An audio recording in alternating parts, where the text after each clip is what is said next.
I am Gordon, 65 years old, and until recently, a man who believed that family meant loyalty.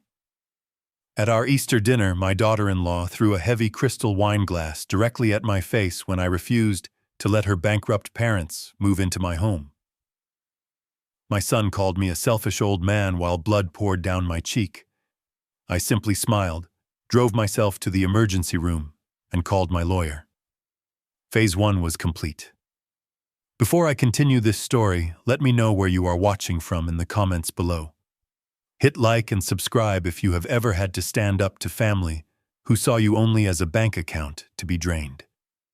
The dining room was suffocating.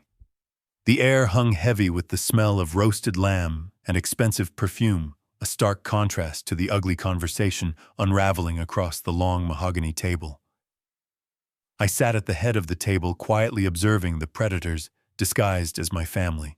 My son Bradley sat across from me, his posture rigid, his eyes darting nervously between me and his wife.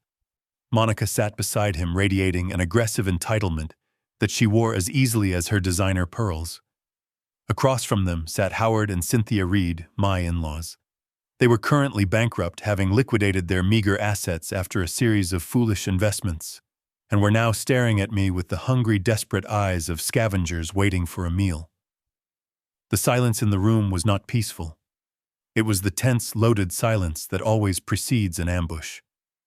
Bradley cleared his throat, his fingers drumming a frantic rhythm on the tablecloth. He leaned forward, pushing his untouched plate aside. He told me that they had been discussing the future. He stated that Howard and Cynthia were being evicted from their temporary apartment at the end of the month. He then looked me dead in the eye and demanded that I open my home to them. He reasoned that I lived alone in a 4-bedroom estate, and that it was entirely unreasonable for one older man to hoard so much empty space while family members suffered. He did not ask for a favor.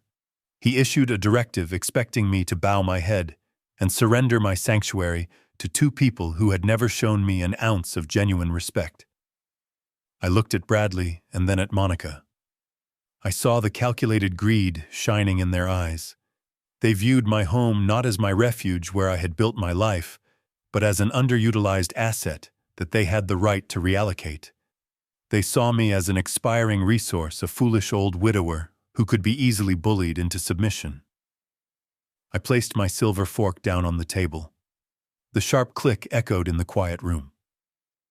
I looked directly at my son and delivered my answer in a voice entirely devoid of emotion. I told him no. I stated clearly and firmly that my home is my private sanctuary, not a public charity ward. I told him that Howard and Cynthia were responsible for their own financial ruin, and that I would not bear the burden of their catastrophic life choices. The reaction was instantaneous. Bradley slammed his hands down on the table, rattling the fine china.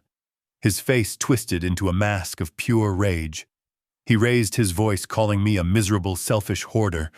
He accused me of having a heart made of stone. He screamed that I was an arrogant old man who cared more about empty guest rooms and dusty antiques than the survival of my own flesh and blood. He demanded to know what kind of father abandons his family in their hour of need. He told me that I was a pathetic, lonely figure, and that I deserved to die alone in that massive empty house. Monica did not try to calm him down. Instead, she fueled the fire. She leaned across the table, her face flushed with fury.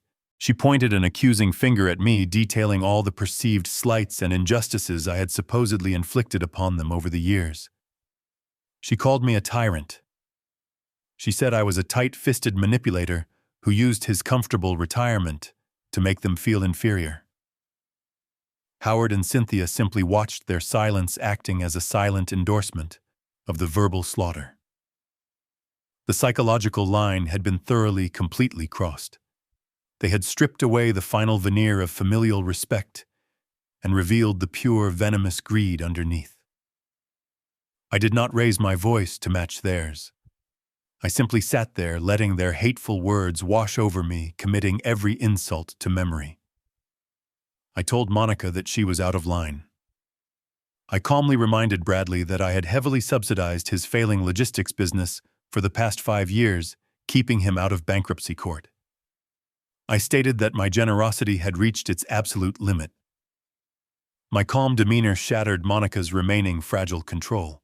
The absolute rejection of her demands, the realization that I would not break under their combined pressure, severed her connection to rational thought. She snatched her heavy crystal goblet from the table. The glass was filled to the brim with dark red wine. With a sudden violent scream, she hurled the heavy crystal directly at my head. I had no time to raise my hands to defend myself. The heavy base of the goblet struck me squarely on the right cheekbone just below my eye. The impact was sickeningly loud. The crystal shattered upon striking my facial bone, sending sharp shards flying across the dining table. A blinding flash of pain erupted behind my eyes, followed immediately by the warm, thick rush of blood. The dark red wine splashed across my face, my white dress shirt, and the wall behind me. The heavy silence slammed back into the room, instantly replacing the shouting.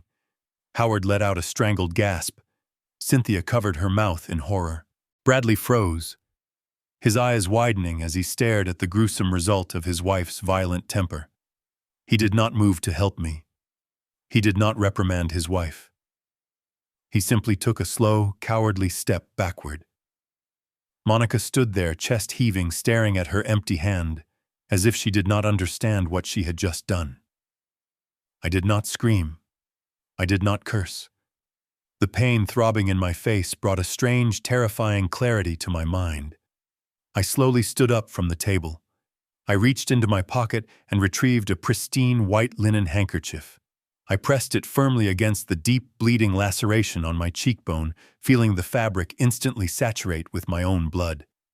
I looked at Bradley. I looked at Monica. I let them see the absolute cold void in my eyes. I turned my back on my family and walked out of the dining room. I walked through the front door, stepping out into the cool, dark evening, leaving their shattered illusions and the ruined Easter dinner behind me. I walked to my car parked in their driveway. My hands were perfectly steady as I unlocked the door and slid behind the leather steering wheel. The metallic taste of blood and the bitter tang of red wine coated my lips. I started the engine and pulled out onto the street. I did not drive toward my house. I steered my vehicle toward the county hospital. The streetlights flashed in a rhythmic pattern, illuminating the dark interior of the car, and the bloody cloth held against my face. Every throb of pain in my cheek solidified my resolve. The simmering conflict had finally boiled over into undeniable physical violence. They had given me the ultimate weapon. I parked my car in the brightly lit emergency room parking lot. I did not immediately get out. I pulled my mobile phone from my jacket pocket and dialed the private number of Jonathan Pierce, my corporate litigator and oldest confidant. The phone rang twice before Jonathan answered, his voice sharp and alert despite the late hour. I did not bother with pleasantries. I spoke clearly into the receiver, my voice echoing in the quiet car. I told Jonathan that Phase 1 was complete. I informed him that the assault was physical, that Monica had struck me in the face with a heavy glass object, and that I was currently bleeding in the parking lot of the emergency hospital. Jonathan did not ask for unnecessary details. He simply stated that he was activating the protocols we had discussed and advised me to ensure the medical staff documented everything perfectly. I ended the call. I stepped out of the car into the harsh fluorescent glare of the hospital entrance. I walked through the automatic sliding doors, approaching the triage desk with deliberate, measured steps. The nurse behind the counter looked up and gasped at the sight of my blood-soaked face and ruined shirt. I stood tall, maintaining my dignity.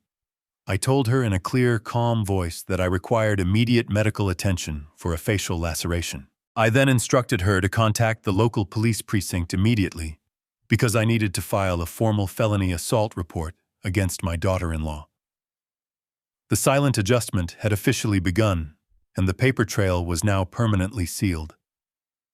I did not return to my empty house that night. Jonathan Pierce arranged a private suite for me at a downtown hotel, ensuring my safety, while the legal machinery ground into motion.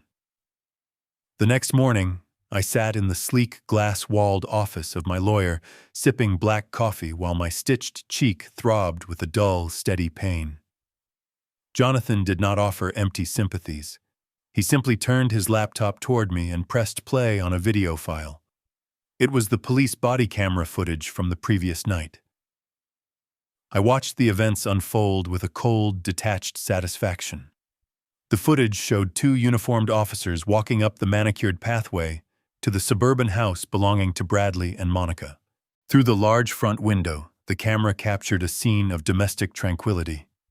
Bradley, Monica Howard, and Cynthia were sitting around the dining table eating gourmet cheesecake. They were laughing and clinking their dessert forks, completely unbothered by the fact that they had just sent me to the hospital bleeding. They believed they had won. They thought my silence was a surrender. They had no idea that a warrant for felony assault with a deadly weapon had already been signed by a night court judge. The lead officer pounded his heavy fist against the solid oak front door. The loud, rhythmic thud shattered the peaceful atmosphere inside the house. On the screen, I saw Bradley frown and wipe his mouth with a napkin. He stood up looking annoyed rather than concerned. He likely assumed I had returned to beg for forgiveness or to negotiate the terms of my own surrender. He walked confidently to the door and pulled it open, ready to deliver another lecture on my selfishness. Instead, he found himself face to face with two large county sheriffs. The flashing red and blue lights from their patrol vehicles parked on the street painted his pale face in alternating colors. Bradley puffed out his chest, attempting to project authority. He asked the officers what they wanted and demanded to know why they were disturbing his family late at night.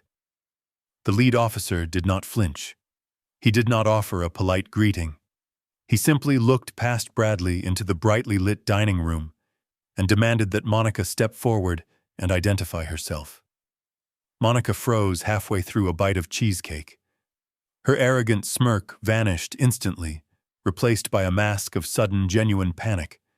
She placed her fork down with a trembling hand and slowly stood up. Bradley immediately moved to block the doorway, positioning himself between his wife and the officers. He puffed his chest further and stated that his wife had done nothing wrong. He told the police that they were responding to a simple family misunderstanding that had been blown completely out of proportion by an emotional old man. The lead officer ignored Bradley completely. He stepped heavily across the threshold, forcing Bradley to stumble backward to avoid being knocked over. The second officer followed closely behind, his hand resting casually but firmly on his utility belt. They walked straight into the dining room, bringing the cold reality of the law directly into the pristine sanctuary Monica had built. Howard and Cynthia shrank back into their chairs, their faces drained of all color. The scavengers suddenly realized they were trapped in a cage with predators far more dangerous than they were. The lead officer addressed Monica by her full legal name. He did not ask for her side of the story. He read directly from the warrant securely clipped to his tactical vest. He stated that she was being placed under arrest for aggravated assault with a deadly weapon and felony elder abuse. Monica let out a high-pitched shriek. She took a step backward, bumping into the expensive mahogany table and knocking over a water glass. She screamed that it was a lie and that I had attacked her first. She demanded that Bradley do something to stop them. Bradley grabbed his mobile phone, threatening to call the mayor and the police commissioner. The officers remained entirely unmoved by their frantic, wealthy entitlement. The lead officer reached out and firmly grasped Monica by the wrist. He twisted her arm behind her back with practiced efficiency. The metallic click of the heavy steel handcuffs locking around her wrists echoed sharply in the quiet room. It was a beautiful, definitive sound. Monica began to sob uncontrollably, her designer dress wrinkling as she struggled against the unyielding grip of the officer. The officers marched Monica out of the dining room, dragging her toward the front door. She dragged her feet, pleading and crying loudly, begging Bradley to save her. Bradley followed them to the porch, shouting empty legal threats that the officers ignored. The neighborhood was wide awake. The flashing police lights had drawn the attention of every affluent resident on the street. Neighbors stood on their manicured lawns and peered through their front windows, watching the spectacle unfold. They saw Monica, the self-appointed queen of the neighborhood association, being shoved into the back of a police cruiser in handcuffs, with her mascara running down her face. Her reputation was instantly and permanently destroyed. The doors of the cruiser slammed shut, cutting off her hysterical screams. The officers climbed into the front seats and drove away, leaving Bradley standing alone on his front lawn, bathed in the harsh security lights. Howard and Cynthia remained hiding inside the house, too cowardly to step outside and support their daughter. Watching the footage in the quiet law office, I felt no pity. I felt only the precise mechanical satisfaction of a trap closing exactly as designed. The morning sun poured heavily through the floor-to-ceiling windows of the law office, casting long, sharp shadows across the polished concrete floor. The heavy oak door was securely shut, sealing us away from the chaotic noise of the city below. I sat in a high-backed black leather chair, holding my mobile phone in the palm of my hand. The digital screen displayed 12 missed calls and 3 unheard voice messages. Every single notification was from my son.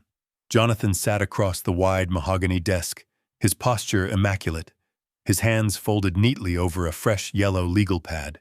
He instructed me to place the phone in the center of the desk and activate the speaker function so we could formally document the exact nature of the communications. I tapped the glass screen, and the quiet room suddenly filled with the sharp, automated voice of the messaging system. The first message was recorded at 2 a.m. Bradley sounded completely out of breath, his voice echoing slightly in what was clearly the cavernous, sterile waiting room of the county jail. He did not ask how my injured face was healing. He did not ask if the doctors had given me painkillers. He immediately launched into a frantic, entitled tirade. He demanded that I pick up the phone and stop acting like a dramatic child. He said that the police had actually booked Monica, and that she was currently sitting in a holding cell with common criminals. He ordered me to drive down to the precinct immediately, tell the duty sergeant that I had tripped and hit my own face on the table, and drop all the charges. He insisted that this was a massive overreaction and that I was intentionally ruining their lives over a simple accident. He told me to stop embarrassing the family and fix my mistake. The message ended with a heavy, angry click. Jonathan made a single, slow note on his pad. I felt absolutely nothing. The second message arrived exactly 45 minutes later. The tone had shifted entirely from commanding arrogance to desperate, unhinged rage. Bradley was practically shouting into the receiver, the background noise of the police station now completely drowned out by his fury. He screamed that the night magistrate had set an enormous cash bail because the charge was officially classified as a violent felony against a vulnerable elderly person. He blamed me entirely for the extreme financial hardship this bail payment would cause them. He said that I was a spiteful, vindictive old man who could not stand to see his own son happy and successful. He threatened that if I did not fix this situation by sunrise, I would never be allowed to speak to them again. He promised to cut me out of their lives completely and leave me to rot away alone in my massive, empty house. He told me that Howard and Cynthia were deeply traumatized by the police raid, and that I was a complete monster for doing this to innocent people. I looked across the desk at Jonathan. He raised a single eyebrow, assessing the legal value of the threat, but he remained completely silent. The final message was left just after 6 a.m.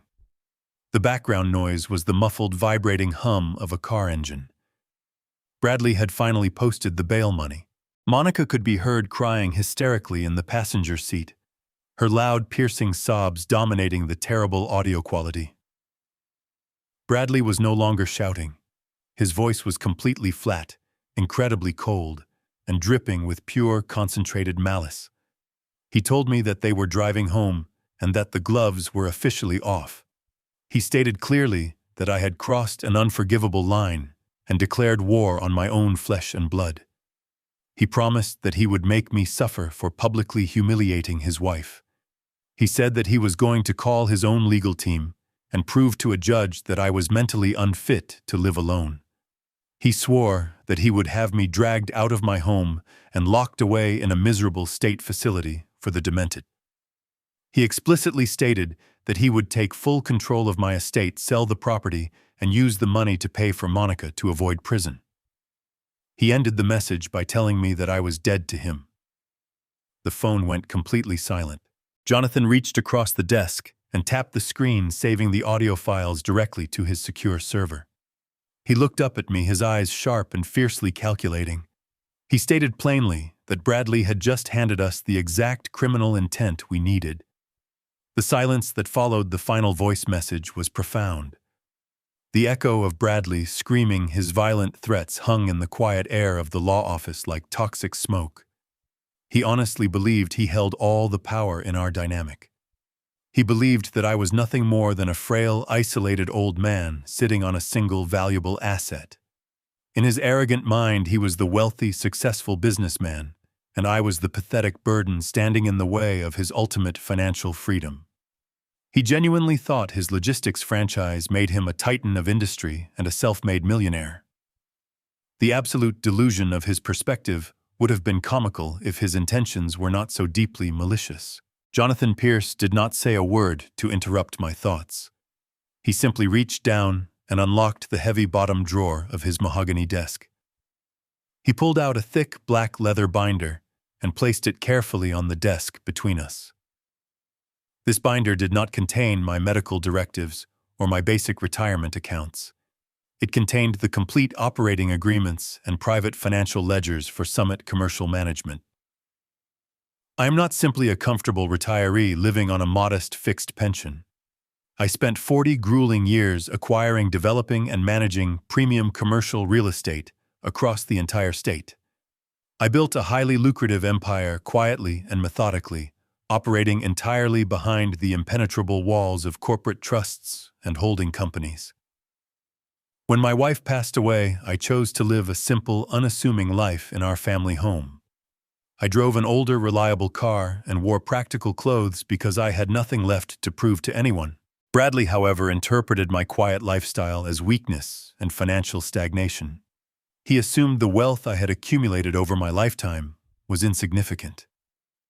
Jonathan opened the heavy black binder and turned to the central section. He smoothed out a crisp legal document and turned it toward me. It was the master commercial lease agreement for a massive industrial warehouse complex located on the busy southern edge of the city. This was the exact facility from which Bradley operated his supposedly booming logistics company. 5 years ago, Bradley had marched into my living room wearing an expensive tailored suit he could not actually afford. He demanded a massive cash loan from me to start his own delivery and warehousing business. He spoke to me with incredible condescension, claiming he was a natural entrepreneur, and that my conservative financial advice was outdated and useless. I refused to hand him a giant sum of liquid cash because I knew his extreme arrogance would bankrupt him within a single year. However, I still loved my son back then. I still wanted him to succeed and build a stable life. So I orchestrated a silent intervention. I purchased the enormous warehouse complex through one of my anonymous shell corporations. I then instructed Summit Commercial Management to offer Bradley a miraculously cheap long-term commercial lease. For half a decade, I have been his absolute and invisible lifeline.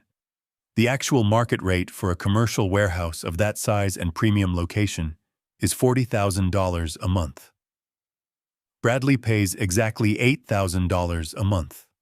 Every single month for 5 entire years, I have been quietly absorbing a massive $32,000 deficit through my holding company just to keep his fragile ego intact and his chaotic business out of bankruptcy court. Bradley boasts loudly at expensive country clubs about his brilliant profit margins and his incredible business acumen.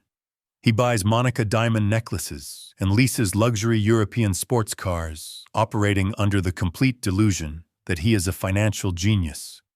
He has absolutely no idea that his entire corporate empire is a fragile paper castle built entirely on my silent charity. His actual logistics business is failing miserably. Without my invisible financial injections, his company would have been liquidated by ruthless creditors years ago. Jonathan picked up a silver pen and tapped the bottom paragraph of the master lease. He pointed directly to the stringent morality and default clauses we had intentionally embedded deep within the original contract. Because Bradley believed he had outsmarted a desperate corporate landlord, he had hurriedly signed the extensive paperwork without ever having a competent lawyer read the fine print. He had foolishly agreed to a strict clause that allowed the landlord to execute an immediate and uncontested termination of the lease in the event of any violent criminal charges brought against the primary tenant or their immediate family members. By allowing Monica to violently assault me and subsequently get arrested for a felony, Bradley had legally triggered the absolute destruction of his own company. He had signed his own financial death warrant, and he did not even know the executioner was sitting in the room. I looked down at the sloppy, arrogant signature of my son on the bottom of the page. He wanted to declare me mentally unfit. He wanted to use a corrupt medical injunction to force me out of my own home so he could sell my sanctuary to pay for his violent wife to avoid a prison sentence. He wanted to destroy me completely. I looked up at Jonathan and delivered my instructions with absolute freezing clarity. I told him to draft the immediate eviction notice and the complete lease termination documents. I instructed him not to send them through the postal service or via email. I wanted the documents printed on premium heavy stock paper and placed in a sealed, unmarked envelope. I would carry the weapon myself. I would deliver his absolute financial ruin personally when the time was perfectly right. The invisible lifeline that had kept him afloat for 5 years was now officially and permanently severed. I remained in the hotel for 2 more days, letting the silence stretch and the anxiety fester in the mind of my son. I knew Bradley. I knew his arrogance would not allow him to accept defeat gracefully. He was backed into a corner, terrified of the criminal charges facing his violent wife and the impending financial collapse I had secretly set in motion. A desperate man is a dangerous man, but he is also entirely predictable. On the 3rd morning, a sharp, heavy knock echoed through my hotel suite. I opened the door to find a man in a cheap gray suit holding a thick manila envelope.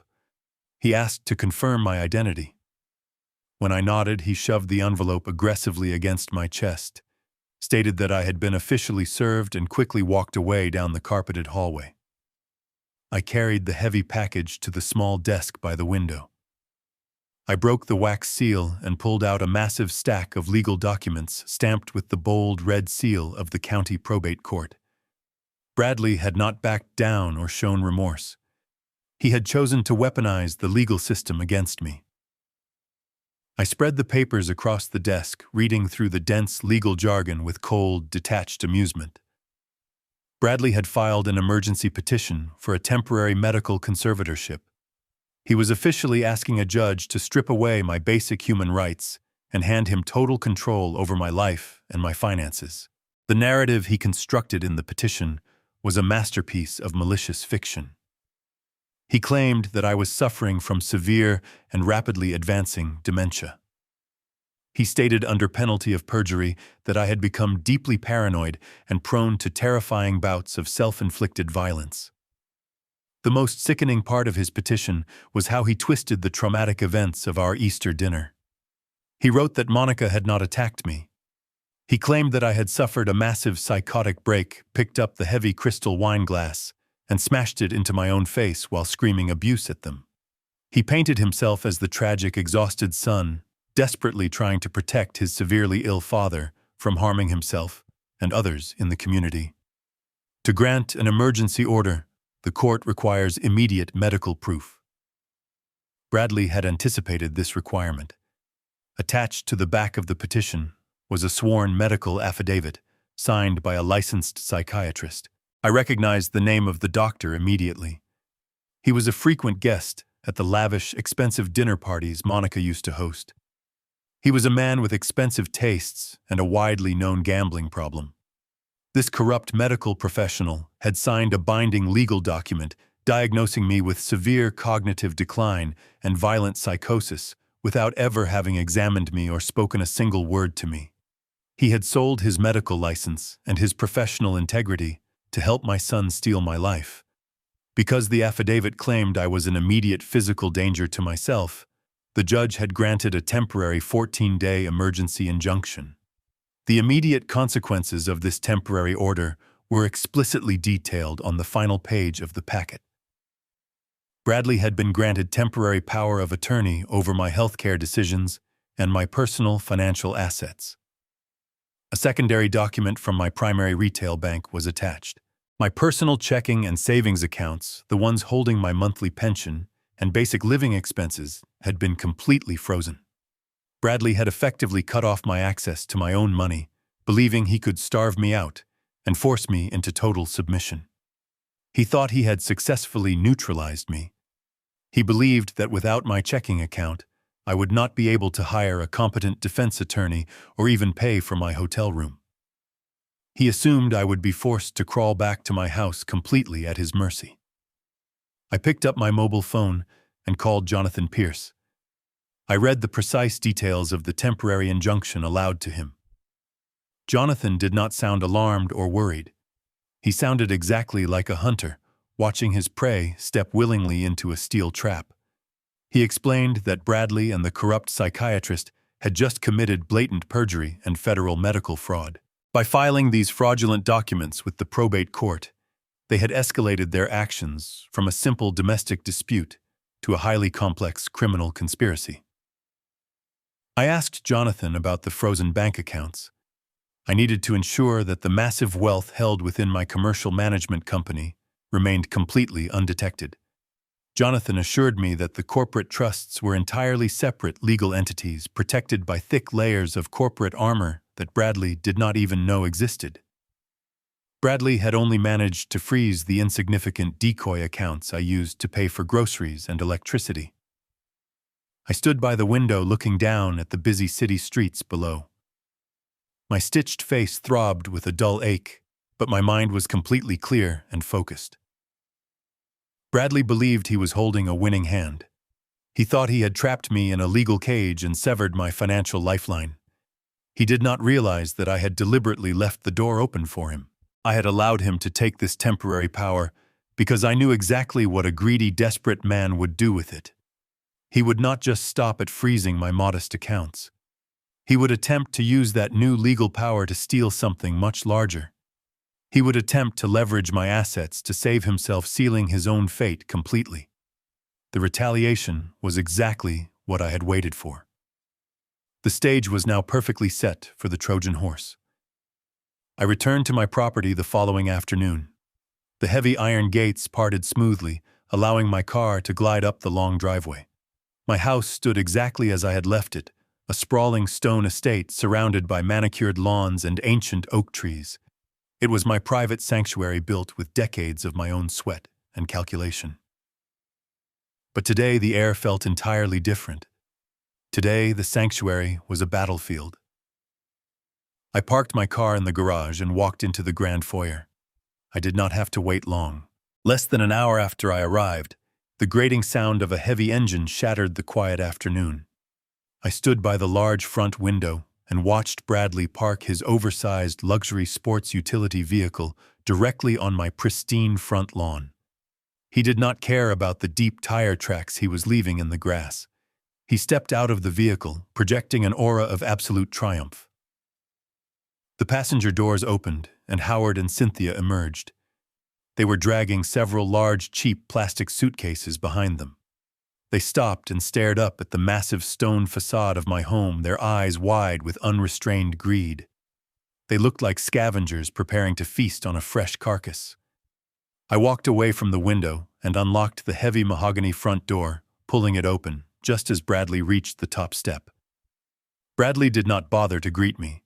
He did not ask how I was feeling or inquire about the bandages still covering the right side of my face. He simply held up a thick manila folder and pushed past me into the foyer. Howard and Cynthia followed closely behind him, dragging their loud plastic wheels across my polished marble floors. I closed the door quietly and turned to face them. Bradley slapped the legal folder down on my antique console table. He announced with supreme arrogance that the court had granted him full temporary control over my life. He stated that a judge had determined I was a severe danger to myself, and that I could no longer be trusted to live alone. He then turned and gestured grandly to his bankrupt in-laws. He declared that Howard and Cynthia were moving in immediately to provide around-the-clock medical supervision. He said they were doing me a massive favor by giving up their own time to watch over a sick, paranoid old man. It was a brilliant, terrifying lie. He was moving two destitute strangers into my home to act as his personal wardens, ensuring I could not mount a legal defense while he drained my frozen bank accounts. Howard puffed out his chest and looked around the grand foyer with a sickening smile. He told me not to worry and that they would take excellent care of the property while my mind continued to deteriorate. Cynthia was already tracing her fingers over a priceless bronze sculpture, whispering to herself about how much it might fetch at a private auction. They expected me to scream. They expected me to fight back, to threaten them, or to try and physically throw them out of my house. Bradley stood with his feet planted firmly apart, bracing himself for the violent outburst he had falsely described to the judge. I gave them absolutely nothing. I knew that the greatest weapon I possessed was their own profound underestimation of my intellect. I let my shoulders slump forward. I allowed a slight visible tremor to enter my hands. I looked down at the marble floor, avoiding their eyes entirely. When I finally spoke, I kept my voice weak and raspy, perfectly mimicking the exact picture of a defeated, broken old man. I told Bradley that I was simply very tired. I muttered that my head hurt constantly and that I just wanted to rest in my own bed. I did not argue against the court order. I did not demand that Howard and Cynthia leave my property. I simply nodded my head slowly and turned away from them. I shuffled my feet slightly as I walked, acting confused and deeply disoriented by the medication the hospital had supposedly given me. The transformation was flawless. I could hear the immediate shift in the room behind me. The tense defensive posture of the scavengers instantly dissolved into cruel, mocking relief. Bradley let out a loud, arrogant laugh. He told Howard and Cynthia to take the guest suites on the east wing and make themselves completely at home. He instructed them to lock all the exterior doors and to make sure I did not wander outside and embarrass the family again. He spoke about me as if I were a deaf dog sleeping on the floor. He believed his legal maneuver had completely broken my spirit. He honestly thought the sight of his official court document had crushed the last remaining ounce of fight left in my old bones. I slowly climbed the grand sweeping staircase, my hand gripping the wooden banister tightly. I kept my head bowed and my steps heavy until I reached the top landing. I walked down the long, silent hallway to my private master suite. I stepped inside the heavy oak door and pushed it shut behind me. The solid metallic click of the deadbolt locking into place was the most satisfying sound I had heard all week. The moment the lock engaged, the frail, defeated old man vanished completely. I stood up straight, my spine rigidly aligned. I walked over to the heavy velvet curtains and pulled them tightly shut, plunging the massive room into cool shadows. I walked to my private mahogany desk and opened the false bottom drawer. I pulled out a sleek encrypted tablet device. The invasion was completely successful. They had breached the walls of my sanctuary and planted their flags in my living room. They believed they were the conquering army moving in to claim the spoils of an easy war. They had no idea they had just locked themselves inside a highly sophisticated trap. The game of patience had officially begun, and I was ready to watch them destroy themselves. They were utterly blind to the reality of the walls surrounding them. I pressed the power button on the tablet and watched the screen glow with the cold, hard light of absolute, undeniable surveillance. The soft blue glow of the encrypted tablet illuminated the dark corners of my master suite. I sat in my heavy leather armchair, listening to the muffled sounds of heavy footsteps echoing from the floor below. Howard and Cynthia were busy exploring their new domain, completely unaware that the ground beneath their feet did not actually belong to me. Bradley believed his emergency conservatorship had handed him the ultimate prize. He thought he had successfully seized my multi-million-dollar estate, securing a massive financial asset he could eventually liquidate to save his wife from prison. His entire strategy relied on the assumption that I was a foolish old man who kept his greatest treasure sitting unprotected in plain sight. He was spectacularly wrong. 6 months ago, I had noticed a subtle shift in Bradley. I saw the way his eyes lingered on my antique silver collection, and the way he casually asked probing questions about my property taxes and life insurance policies. I recognized the greedy, desperate hunger of a failing man looking for an easy bailout. I did not wait for him to strike. I drove to the city and sat down with Jonathan Pierce to build an impenetrable fortress around my legacy. We executed a complex and entirely legal transfer of assets. I officially relinquished my personal ownership of the entire estate. The deed, the title, and every legal right to the property were quietly transferred into an irrevocable blind trust managed entirely by Jonathan and a board of independent corporate trustees. When the corrupt judge signed the temporary medical injunction, he gave Bradley control over Gordon Wallace, the individual. He gave him the power to freeze my modest personal checking accounts and dictate my daily medical care. But Gordon Wallace, the individual, no longer owned the sprawling stone mansion or anything inside it. Bradley had essentially stormed a massive castle only to discover that the vault was empty and the real owner was a faceless corporation immune to his petty family court orders. He could not sell the house. He could not leverage it for a loan. He could not even legally evict me because my residency was permanently guaranteed by the ironclad stipulations of the trust. He was celebrating a hollow victory, holding a meaningless piece of paper, while standing on territory he could never truly conquer. But I needed more than just a legal shield. I needed a weapon. I needed undeniable objective proof of their malicious intent to present to a federal judge. During the same week we established the blind trust, I hired a private security firm specializing in high-end corporate espionage. They did not install cheap plastic cameras that flash obvious red lights. They spent 4 days hardwiring a state-of-the-art surveillance grid directly into the architectural bones of my home. The lenses were microscopic and entirely undetectable. They were seamlessly integrated into the custom crown molding, the ventilation grates, and the recessed lighting fixtures in every single room except the private bathrooms. Every camera recorded in brilliant 4K high-definition video and captured crystal-clear audio.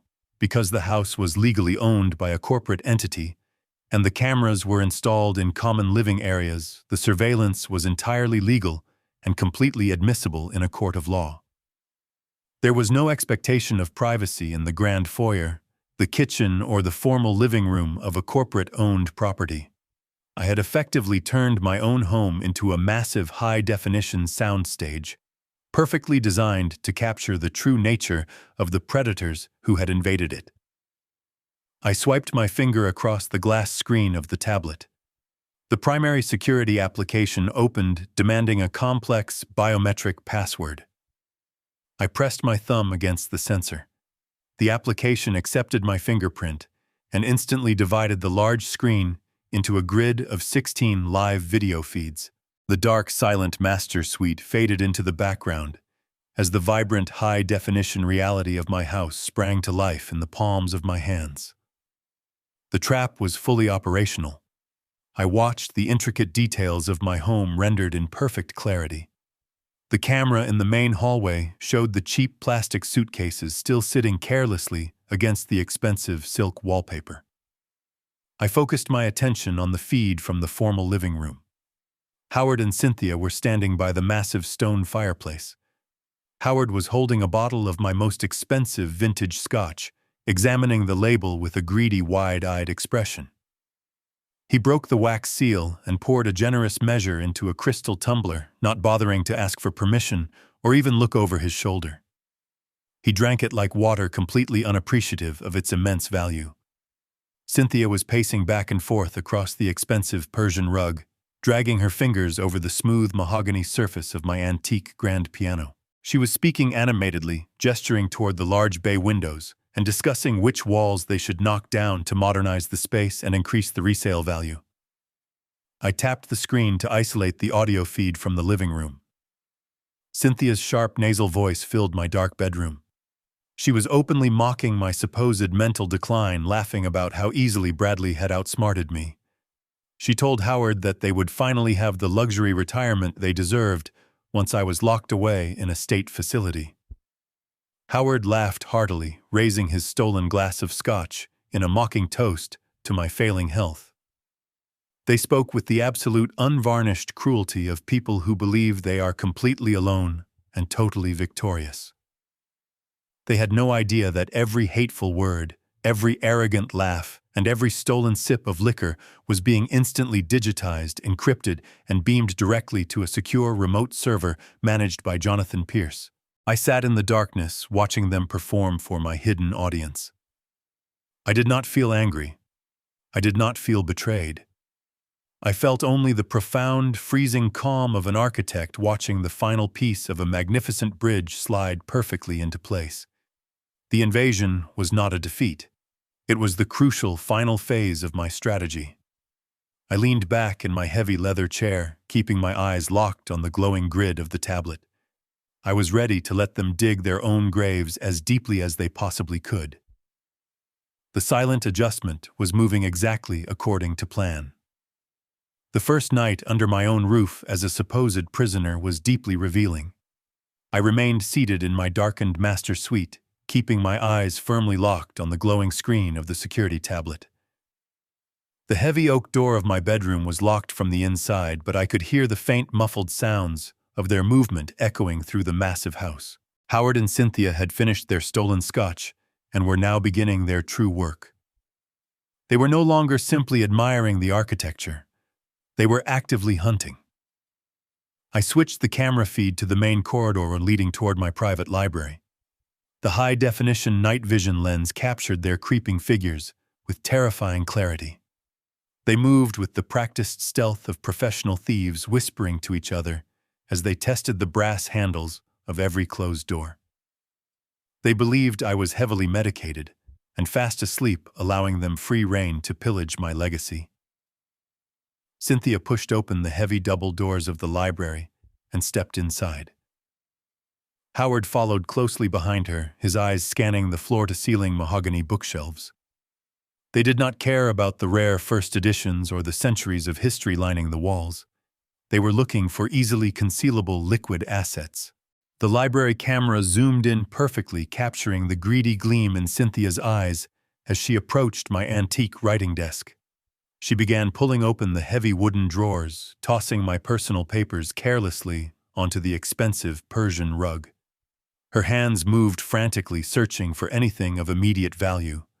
She let out a sharp gasp of delight when she opened the bottom drawer. Inside rested a velvet display box containing a solid gold vintage pocket watch that had belonged to my grandfather. It was a priceless family heirloom engraved with my family crest. Cynthia did not hesitate. She plucked the heavy gold timepiece from its velvet bed and held it up to the light. She whispered to Howard that the solid gold casing alone was worth thousands of dollars, and that a private pawnbroker she knew downtown would ask absolutely no questions. She slipped the watch directly into the deep pocket of her cardigan, stealing a piece of my family history without a second thought. Howard was equally busy on the other side of the room. He had discovered a locked glass display cabinet containing my collection of rare silver coins. He did not bother looking for the key. He grabbed a heavy bronze paperweight from the desk and used the edge to carefully pry the delicate lock open. He scooped handfuls of the heavy silver coins into a canvas tote bag he had brought downstairs. Every metallic clink, every whispered calculation, and every blatant act of grand larceny was captured in brilliant 4K resolution. After thoroughly looting the library, they moved into the formal dining room. I tapped the screen, switching the feed to the camera hidden perfectly within the crystal chandelier hanging above the long dining table. Howard and Cynthia sat down at the table, spreading out the silver coins and the gold watch like pirates dividing their plunder. Cynthia leaned forward, her face twisted into a mask of pure, calculated malice. She told Howard that taking these small items was only the beginning. She explicitly laid out their grand strategy.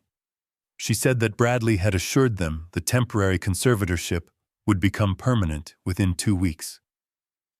Once the judge signed the final order, they planned to move me into a miserable state-funded facility on the poorest side of the city. Cynthia laughed coldly, stating that the cheaper the nursing home was, the more money they would have left over from the sale of my estate. Howard nodded in eager agreement. He pulled a small notebook from his pocket and began running the numbers. He calculated the estimated market value of my home, the value of the antique furniture, and the potential balance of the frozen checking accounts. He stated clearly that once I was locked away, they would convince Bradley to give them a massive cut of the profits to fund their own permanent luxury retirement. They were actively conspiring to strip me of my dignity, my freedom, and my entire life savings. They spoke with absolute impunity, believing that there were no witnesses to their cruelty. They did not know that the microscopic microphone above their heads was recording every single syllable with terrifying precision. I listened to them discuss my forced institutionalization with the casual indifference of people discussing taking out the trash. I did not feel a shred of the weakness I had portrayed earlier that afternoon. The cold anger in my chest hardened into absolute iron. I pressed the record button on the tablet, saving the video and audio files directly to the secure cloud server monitored by Jonathan Pierce. The evidence was undeniable. This was no longer a simple family dispute. This was a documented conspiracy to commit grand theft, elder abuse, and extreme financial fraud. Howard and Cynthia had just provided me with the exact ammunition required to send them to a federal penitentiary. The beauty of the blind trust was that they were stealing from a corporate entity, which elevated their petty theft to massive corporate larceny. I watched them pack up their stolen goods and turn off the dining room lights, heading back to their luxurious guest suites to sleep peacefully in my stolen beds. I turned off the tablet screen and plunged my bedroom back into total darkness. I laid down on my bed, not to sleep, but to wait for the morning. The trap had successfully captured the scavengers. Now Abissit Blau needed to wait for Bradley to make his own fatal mistake and complete the final piece of the puzzle. The sun had barely crested the horizon when I stepped out of my master suite. The massive house was completely silent. Howard and Cynthia, exhausted from their night of pillaging my library and drinking my expensive liquor, were sleeping soundly in the luxurious guest wing. I walked down the grand, sweeping staircase, leaning heavily on the wooden banister, maintaining the physical illusion of a broken old man, just in case they were watching from a cracked door. I walked across the cold marble floor of the foyer and opened the heavy front door, stepping out into the crisp morning air. My destination was the large brick mailbox standing at the very end of my long, winding driveway. Bradley had instructed his in-laws to watch my every move, but scavengers are inherently lazy. They lacked the discipline to wake up at dawn. I reached the end of the driveway and pulled open the heavy iron door of the mailbox. Inside, resting on top of the usual catalogs and utility bills, was a thick priority mail envelope from a prominent national commercial bank. It was addressed directly to Bradley Wallace, with my home address listed as his primary financial residence. I slipped the thick envelope inside the deep pocket of my wool robe. I walked slowly back up the driveway, my posture hunched, my steps deliberate and entirely deceptive. I re-entered my home and locked the front door behind me. I climbed the stairs and returned to my private sanctuary, turning the heavy deadbolt with a satisfying metallic click. I walked over to my mahogany desk and turned on the small brass reading lamp. I retrieved the envelope from my pocket and carefully sliced it open with a silver letter opener. I spread the crisp official documents across the smooth leather surface of my desk. It was a formal notification of loan approval and immediate fund disbursement. I traced my finger down the columns of numbers and legal clauses, feeling a cold, sharp smile form on my lips. Bradley had not wasted a single second. The moment the corrupt judge handed him the temporary medical conservatorship, he had marched directly into a major financial institution to execute his ultimate theft. The document outlined a massive commercial line of credit. $200,000 had been officially approved and electronically wired directly into the primary operating account of his failing logistics franchise. He desperately needed that massive injection of cash to keep his bankrupt company afloat and to pay the exorbitant legal fees for Monica and her impending felony trial. But a bank does not simply hand $200,000 to a failing business without securing a rock-solid guarantee. I turned to the second page of the document to examine the collateral agreement. There, printed in bold black ink, was the precise address of my estate. Bradley had used the emergency court order to pledge my multi-million-dollar home as the sole collateral for his desperate business loan. He honestly believed he was a financial genius. He thought he had exploited a brilliant legal loophole. He assumed that because the temporary power of attorney gave him control over my personal finances, he automatically had the absolute right to leverage my real estate. He pictured himself as the victorious king, securing his crumbling empire with the stolen bricks of my legacy. He had sat in a leather chair across from a careless loan officer, presented his fraudulent medical injunction, and confidently signed his name to a binding federal contract. He was entirely blind to the massive, inescapable trap he had just bolted shut around his own ankles. The fatal flaw in his brilliant plan was the simple, undeniable reality of the blind trust. The temporary conservatorship only granted him authority over the assets held directly in the name of Gordon Wallace the individual. But Gordon Wallace the individual did not own the house. The estate was legally owned by Summit Corporate Holdings, a completely separate and heavily protected corporate entity. Bradley had walked into a federally insured bank and legally pledged a massive piece of commercial real estate that he did not own and had absolutely no legal authority to encumber. He had intentionally lied on a federal loan application. By signing those documents, he had officially committed massive bank fraud. By accepting the electronic transfer of $200,000 across state lines to fund his business, he had triggered the severe federal statute for wire fraud. These were not petty civil disputes or minor family disagreements. These were severe federal felonies carrying mandatory minimum prison sentences. Bradley had escalated his greed from simple elder abuse to a massive financial crime that the federal government ruthlessly prosecutes. He had handed me the exact weapon I needed to completely destroy his life and salt the earth where his logistics company once stood.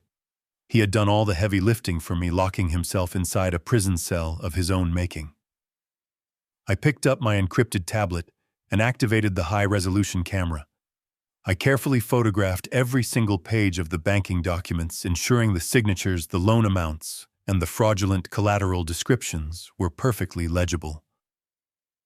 I attached the secure images to an encrypted message and sent it directly to Jonathan Pierce. I typed a single, simple instruction to my lawyer.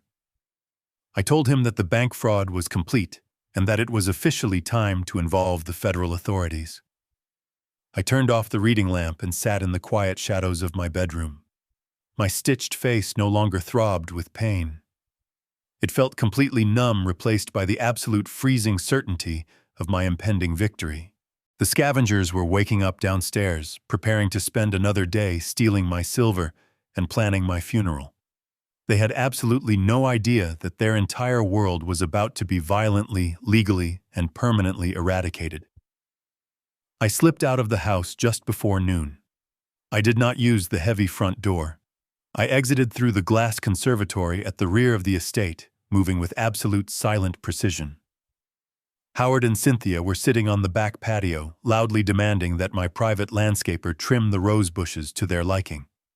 They were completely absorbed in their new delusions of grandeur, barking orders at a man whose salary I paid. I walked down the hidden gravel path that led directly to the private service gate. My driver was waiting for me in an unmarked black sedan, idling quietly on the adjacent street. I climbed into the back seat and instructed him to take me directly to the financial district. The facade of the broken old man was temporarily suspended. I sat up straight, straightening the cuffs of my tailored suit. I was no longer the victim trapped in my own home. I was the architect traveling to meet my generals. The The private elevator opened directly into the heavily secured conference room of Jonathan Pierce. This was not a space designed for polite conversation. It was a windowless, soundproof room dominated by a massive black granite table and a wall of digital monitors. Jonathan was waiting for me. Sitting beside him was a man in a sharp charcoal suit with cold, calculating eyes.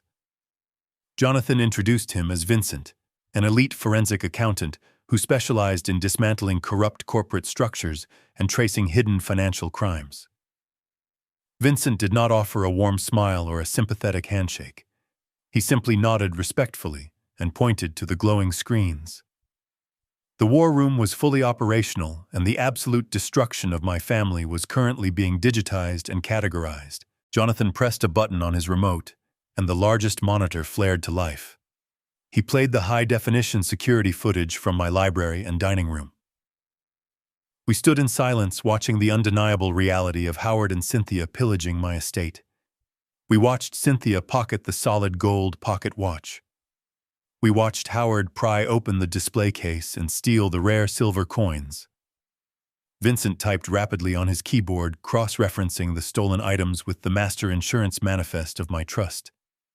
He calculated the exact market value of the stolen gold and silver, verifying that the total amount easily exceeded the state threshold for felony grand larceny. Jonathan printed the high-resolution screenshots of their faces, illuminated by the stolen silver. He placed the photos into a thick red folder.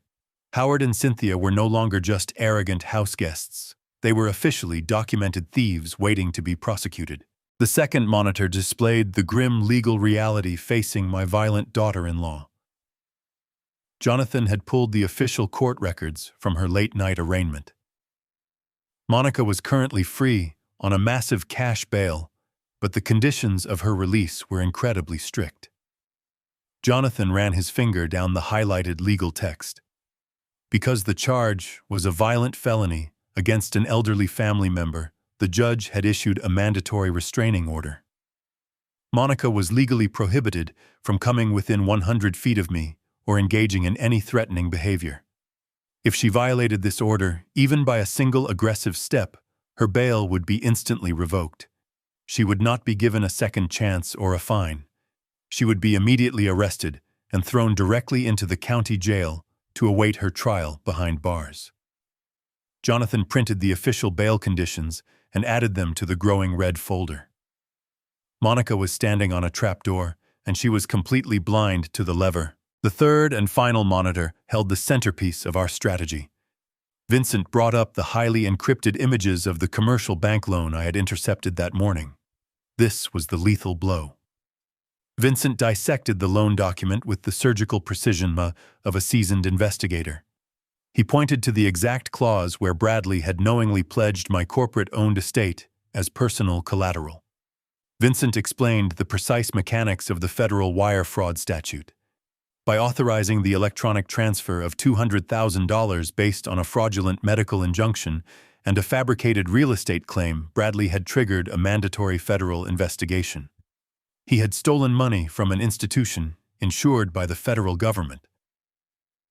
Vincent printed the loan application, the forged collateral agreement, and the bank transfer receipts. He stamped each document with a bold, black seal of verification. Jonathan gathered the thick stacks of printed evidence from the black granite table. He arranged them in a very specific, calculated order. First, he placed the evidence of the theft committed by the in-laws. Next, he placed the strict bail conditions hanging over Monica. Finally, he placed the undeniable proof of federal bank fraud committed by my son. He slid the documents into a heavy leather binder, binding them together into a single devastating weapon.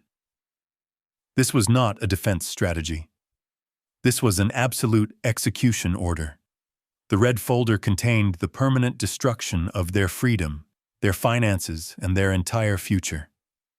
Jonathan closed the heavy leather binder and looked across the table at me. He stated that we had everything we needed to initiate the final arrests. He asked me how I wanted to deliver the fatal blow. I placed my hands flat against the cool granite surface of the table. I did not want to simply hand the folder to the police and let them handle it quietly. I wanted Bradley to feel the exact same public humiliation he had inflicted upon me. I wanted Monica to be dragged away in front of her high society friends. I told Jonathan that we were going to wait for the perfect audience. I instructed him to prepare the local sheriff deputies and the federal agents for a coordinated strike. I would return to my home and continue playing the role of the broken prisoner until Bradley built the stage for his own public execution. The weapon was fully loaded. Now I simply needed to hand them the rope. I returned to my estate under the cover of dusk, slipping back into my master suite before the scavengers even realized I had been gone. The heavy oak door was secured once again, returning me to my role as the helpless captive. The house was quieter this evening. Howard and Cynthia had likely exhausted themselves with their thievery and retired early to their stolen luxury. I sat in the darkness of my room, the heavy leather binder from Jonathan Pierce resting securely inside my hidden floor safe. The weapon was forged and waiting. I only needed Bradley to provide the perfect stage for his own execution.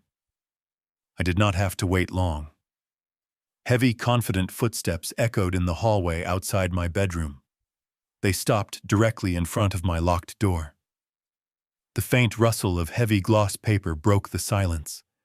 A brightly colored brochure slid underneath the gap of my door, stopping just inches from my leather shoes. I did not reach down to pick it up immediately. I simply stared at it, while the arrogant voice of my son bled through the heavy wood. Bradley did not bother to knock. He leaned close to the door, speaking in a low, theatrical whisper, designed to maximize his cruelty. He told me to take a long, careful look at the pamphlet. He announced that he had spent the entire afternoon touring my permanent new residence. He sounded incredibly proud of himself, convinced that his masterstroke of legal manipulation was finally complete. Bradley described the state-run facility with sadistic detail. He told me it was located on the far industrial edge of the county, right next to the municipal water treatment plant. He laughed as he described the lingering smell of chemicals and the cramped shared bedrooms. He explicitly stated that the facility only accepted the absolute lowest tier of state funding, which meant the food was essentially processed mush and the staff were violently overworked. He told me that my new roommate was a nonverbal man who screamed at the bare walls all night. Bradley was not just sending me away to hide his theft. He was actively trying to punish me for daring to survive his wife's assault. He wanted me to suffer in complete isolation, stripped of my dignity, my wealth, and my perfectly manicured gardens. His voice grew harsher as he laid out the final phase of his pathetic strategy. He reminded me that Monica was facing her preliminary criminal hearing at the end of the week. He stated that by the time she stood before the judge, the permanent medical conservatorship would be finalized. Once he held total legal authority over my voice, he intended to formally withdraw my police statement. He planned to tell the court that my memory was entirely fractured and that the assault was merely a hallucination of a diseased mind. He believed he could single-handedly erase her felony charges by erasing my legal competence. He gloated that with the $200,000 loan he had secured against my house, he had already retained the most expensive criminal defense lawyer in the city. He proudly confessed to his own bank fraud through the locked door, believing I was too stupid to understand the massive financial implications of his words. He told me to pack a single small suitcase because the state facility did not allow personal furniture or large wardrobes. He said he was bringing a moving crew in 3 days to clear out my bedroom and begin staging the house for a rapid commercial sale. He imagined out loud how much money the estate would fetch on the open market, and how perfectly that cash would fund his failing logistics company. He ended his monologue by telling me that this was the absolute consequence of my selfishness. He said that if I had simply allowed his bankrupt in-laws to move in peacefully, none of this would have happened. He walked away down the hallway, his footsteps heavy with unearned victory. I waited until the sound of his footsteps completely faded before I bent down and picked up the glossy brochure. The cheap paper depicted a depressing gray brick building surrounded by a tall chain-link fence. The printed slogan promised basic, essential care for the elderly. I walked over to my desk and turned on the small brass lamp. I did not feel fear or despair as I looked at the miserable future my son had planned for me. I felt the profound, icy satisfaction of a man holding a winning lottery ticket. Bradley had just confirmed his entire criminal timeline. He had admitted his plan to obstruct justice in a federal proceeding by falsifying medical records to manipulate a violent felony trial. I placed the brochure carefully on my desk, right next to my encrypted tablet. I tapped the screen, opening the secure communication channel to Jonathan Pierce. I sent a single text message outlining the strict 3-day deadline Bradley had just established. The real estate staging and the final celebration of his perceived triumph would be the absolute perfect venue for his destruction. I instructed Jonathan to finalize the guest list for our counter-ambush. Bradley wanted to sell my house and lock me in a state asylum. Instead, he had just booked himself a permanent suite in a federal penitentiary. The nursing home threat was not a weapon against me. It was the final nail he drove into his own coffin. The third day arrived exactly as my arrogant son had promised. By late afternoon, the tranquil silence of my private estate was violently shattered by a coordinated invasion. I stood by the second-floor window of my master's suite, watching a fleet of commercial catering trucks and luxury event planners occupy my long, winding driveway. Men in crisp white uniforms carried massive exotic floral arrangements, crates of imported champagne and heavy lighting equipment through my wide-open front doors. Bradley and Monica were sparing absolutely no expense. They were pulling out all the stops to celebrate their fabricated victory and cement their new status among the city elite. They had invited their entire social network, including wealthy, shallow friends, prominent business associates, and fellow members of their exclusive country club. They were hosting a grand high society housewarming party in a massive stone estate they did not own to celebrate a vast wealth they had systematically stolen. The heavy thumping of bass from a live band began to vibrate through the floorboards just as the sun began to set. Heavy, deliberate footsteps approached my bedroom door. The brass handle turned, but the solid oak remained firmly shut because my deadbolt was engaged. I walked over, unlocked the mechanism, and pulled the door open. Bradley stood in the hallway wearing a brand-new bespoke tuxedo that fit him perfectly. He looked me up and down with an expression of profound, unvarnished disgust. He did not see a father. He saw a pathetic, embarrassing obstacle. He told me that his very important guests were beginning to arrive, and that he could not risk a mentally unstable old man wandering downstairs and ruining the aesthetic of the evening. He ordered me to stay absolutely silent, to keep my television turned off, and to not even think about knocking on the door. He explicitly stated that if I caused any kind of scene or upset Monica during her special celebration, he would personally ensure my immediate physical transfer to the miserable state asylum before midnight. He leaned in close, his breath smelling of expensive scotch, and told me to enjoy the sound of my betters, enjoying my former life. Without waiting for a single word of response, he reached out, grabbed the heavy brass handle, and forcefully pulled the door shut. A second later, I heard the unmistakable heavy metallic click of an exterior padlock sliding into a hastily installed latch. My own son had physically bolted me inside my bedroom. He had literally turned my private sanctuary into a locked holding cell so he could parade around my elegant living room without the inconvenient reminder of the man he was currently destroying. I did not pound on the heavy wood. I did not shout for help. I simply turned around, walked over to my mahogany desk, and activated the encrypted tablet. The 16 high-definition security feeds instantly illuminated the dark walls of my room. The visual transformation of my ground floor was sickeningly lavish and entirely paid for by federal bank fraud. The formal mahogany dining table where my blood had been spilled just days earlier was now covered in towering tiered displays of beluga caviar and raw oysters on crushed ice. A live jazz quartet was set up in the corner of the grand foyer, playing smooth, sophisticated background music over the loud, arrogant chatter of nearly 100 wealthy guests. I tapped the screen to focus the main camera on Monica. She was wearing a stunning, incredibly expensive designer gown, her wrists heavily layered with sparkling diamond bracelets. These were the immediate fruits of the $200,000 fraudulent commercial loan Bradley had secured against my corporate trust.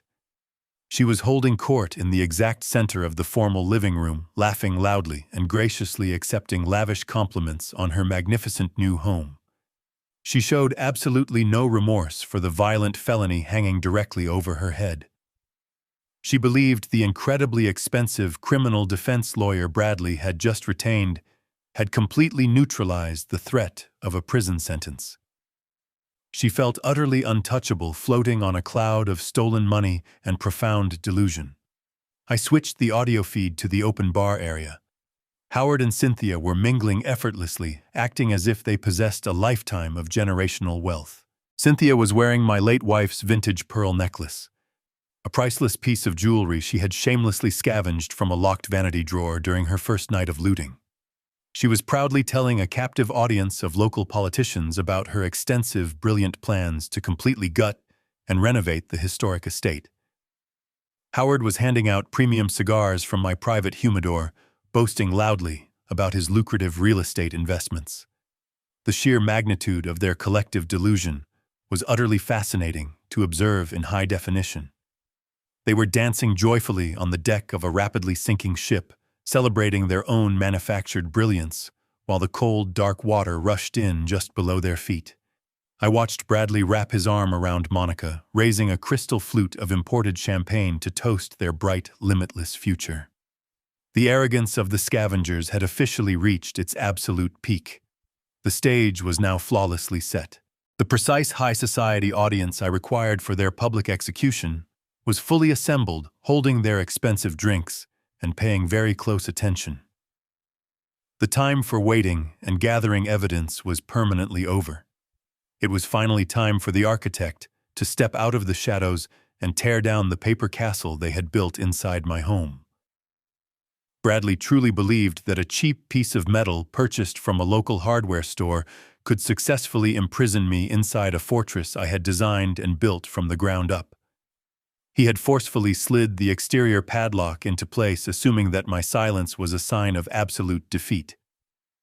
He did not know that when I commissioned the construction of this estate, I had mandated the installation of high-security fire safety mechanisms in every primary bedroom.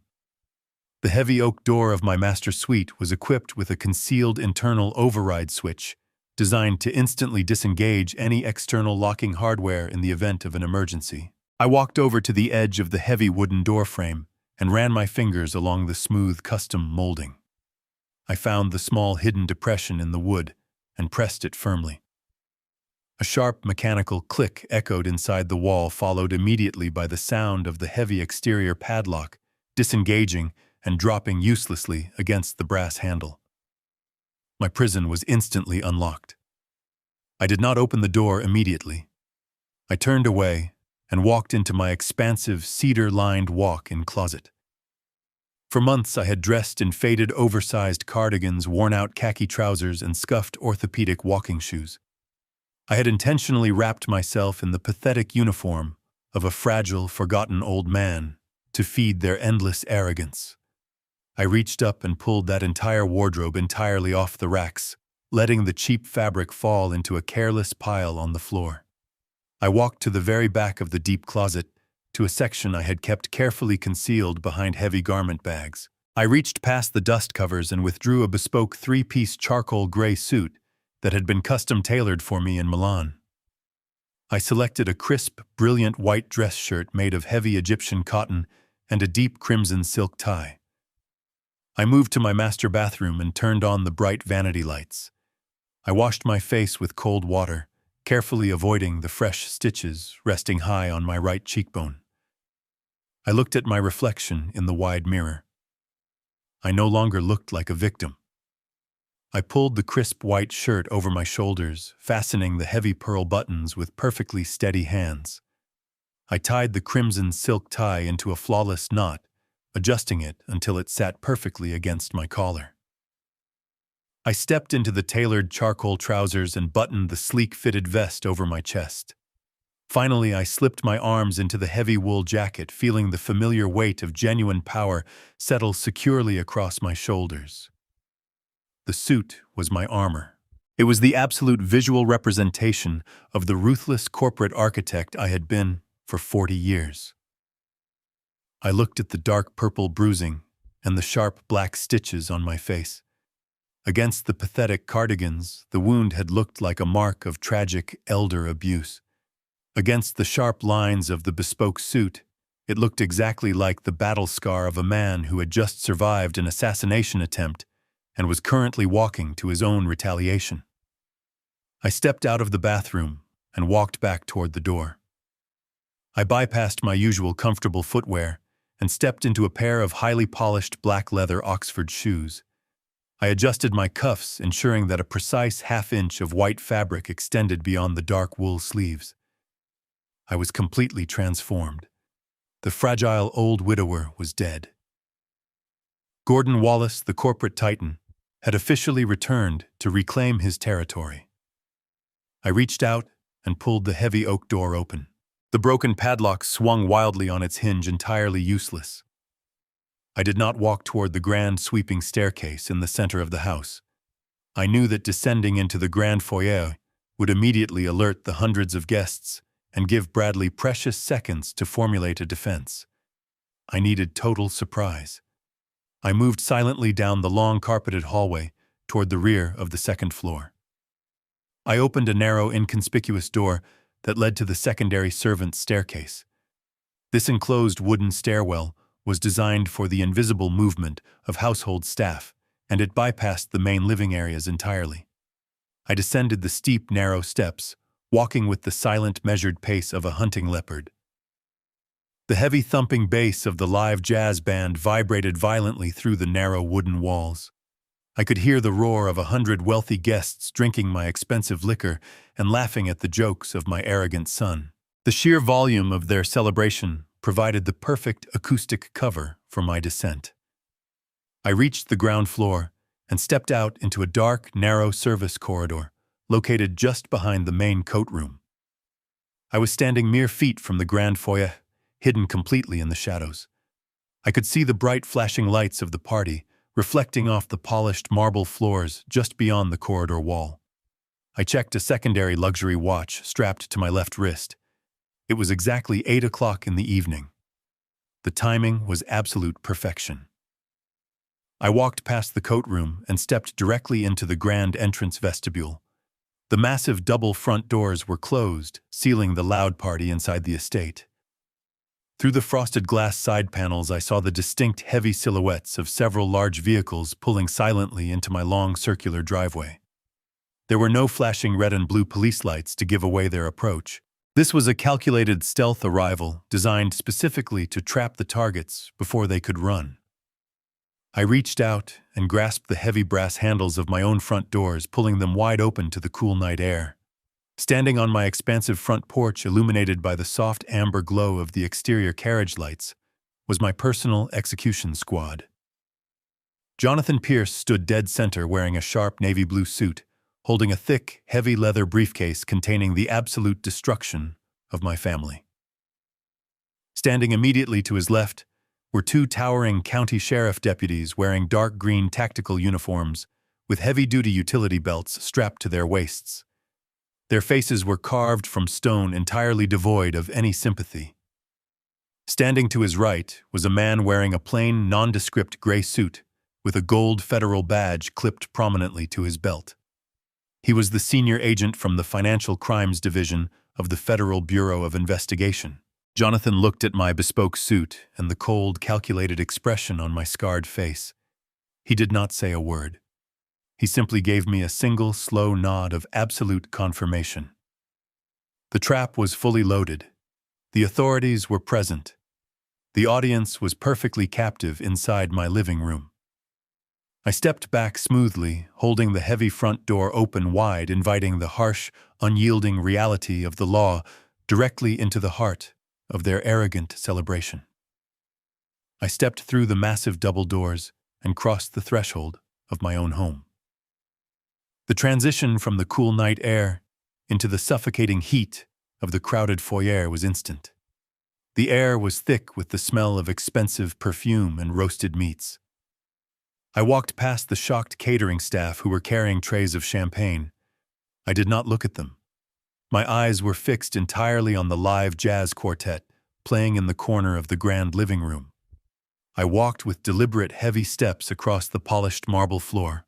The crowd of wealthy guests naturally parted around me, their conversations faltering as they noticed the severe expression on my scarred face and the impeccable tailoring of my charcoal suit. I reached the small raised platform where the musicians were performing. I looked directly at the saxophone player and gave a single sharp shake of my head. The musician stopped playing immediately. The bass player and the pianist followed suit seconds later. The sudden absence of music created a massive, unnatural vacuum in the center of the party. The loud, arrogant chatter of the high society crowd died down into a confused, uncomfortable murmur. Hundreds of eyes turned to stare at me. From the center of the room, the crowd parted to reveal my son. Bradley was holding a crystal glass of scotch, his face flushed with alcohol and irritation. He stomped toward me, his expensive tuxedo wrinkling with his angry, frantic movements.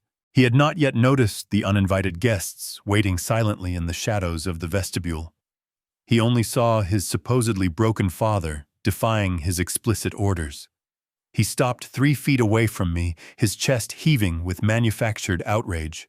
He raised his voice intentionally, projecting his words so that every single wealthy guest could hear his reprimand. He demanded to know what I was doing downstairs. He asked me if I had completely lost my mind and forgotten the rules he had just established. He pointed a trembling finger at my face and told the entire room that I was suffering from severe dementia and was prone to violent outbursts. He apologized loudly to his friends, claiming that my condition was deteriorating rapidly and that I was entirely unmanageable. Monica appeared beside him, her diamond bracelets sparkling under the crystal chandelier. She crossed her arms and let out a loud, dramatic sigh of pure disgust. She told Bradley to call the private medical transport company immediately.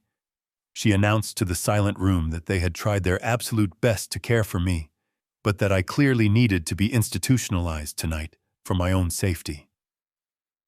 Bradley nodded eagerly, agreeing with his wife. He took a threatening step closer to me, his breath reeking of liquor. He ordered me to turn around and march directly back to my locked bedroom before he physically dragged me up the stairs himself. He told me that my pathetic attempt to ruin his perfect evening had failed and that I was nothing more than a humiliating burden to the family. He smiled a cruel, arrogant smile, fully believing he had successfully asserted his absolute dominance in front of his peers.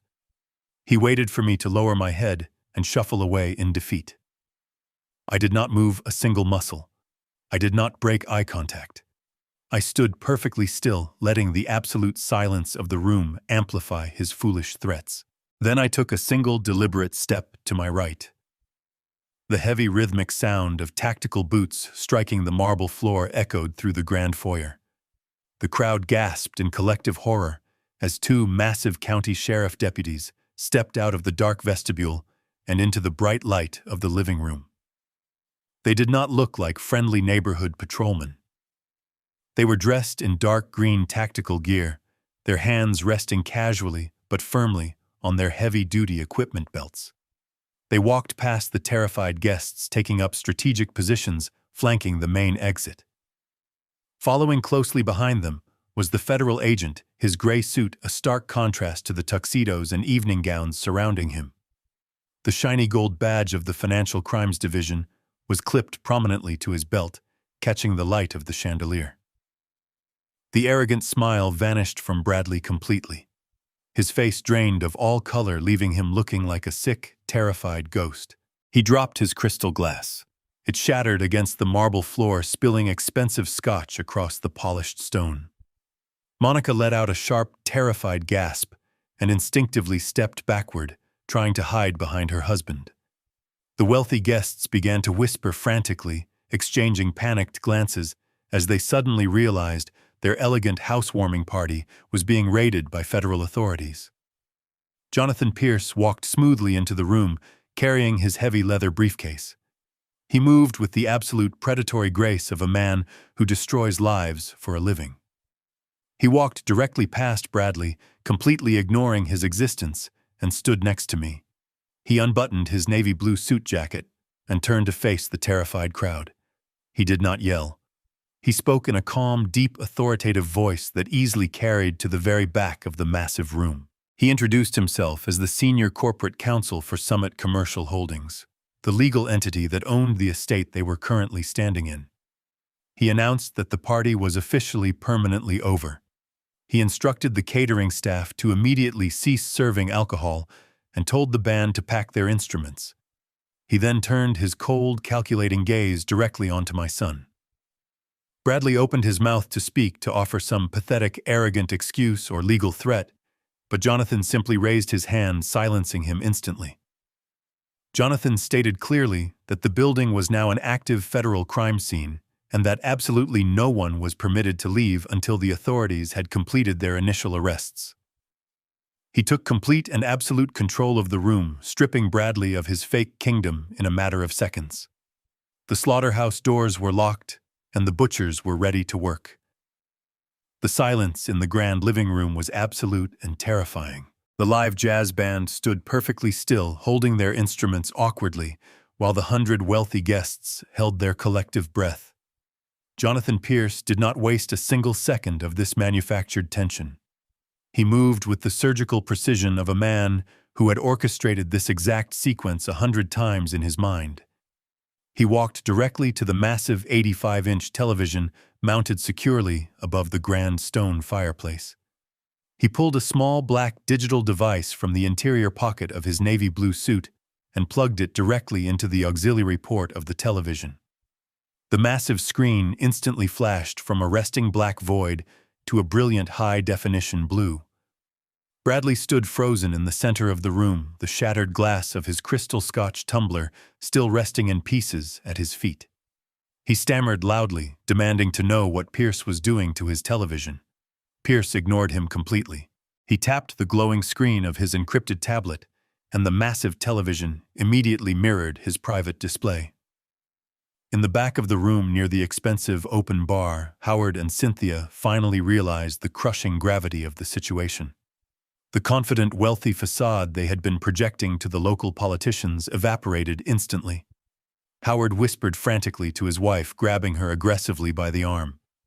They tried to quietly slip away from the bar, attempting to move toward the rear patio doors, hoping to vanish into the dark night before the authorities noticed them.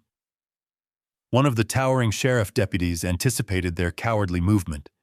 He stepped smoothly into their path, placing a heavy leather-gloved hand on the glass handle of the patio door. He stared down at them, his expression completely blank, and shook his head once. They were trapped. They were physically forced to turn around and face the massive screen illuminating the center of the room. Pierce pressed play on his tablet. The high-definition night vision footage filled the 85-inch screen, rendering the pitch-black darkness of my private library in perfect, terrifying clarity. The 100 high society guests gasped in unison as they watched the towering digital figures of Howard and Cynthia creeping across my expensive Persian rug like common street burglars. The audio was crystal clear, capturing every single greedy, breathless whisper. The entire room watched in absolute stunned silence as Cynthia pulled open my antique writing desk drawer, her eyes wide with manic excitement. They heard her exact words, her sharp nasal voice echoing heavily through the premium living room surround sound speakers as she lifted my grandfather's solid gold pocket watch.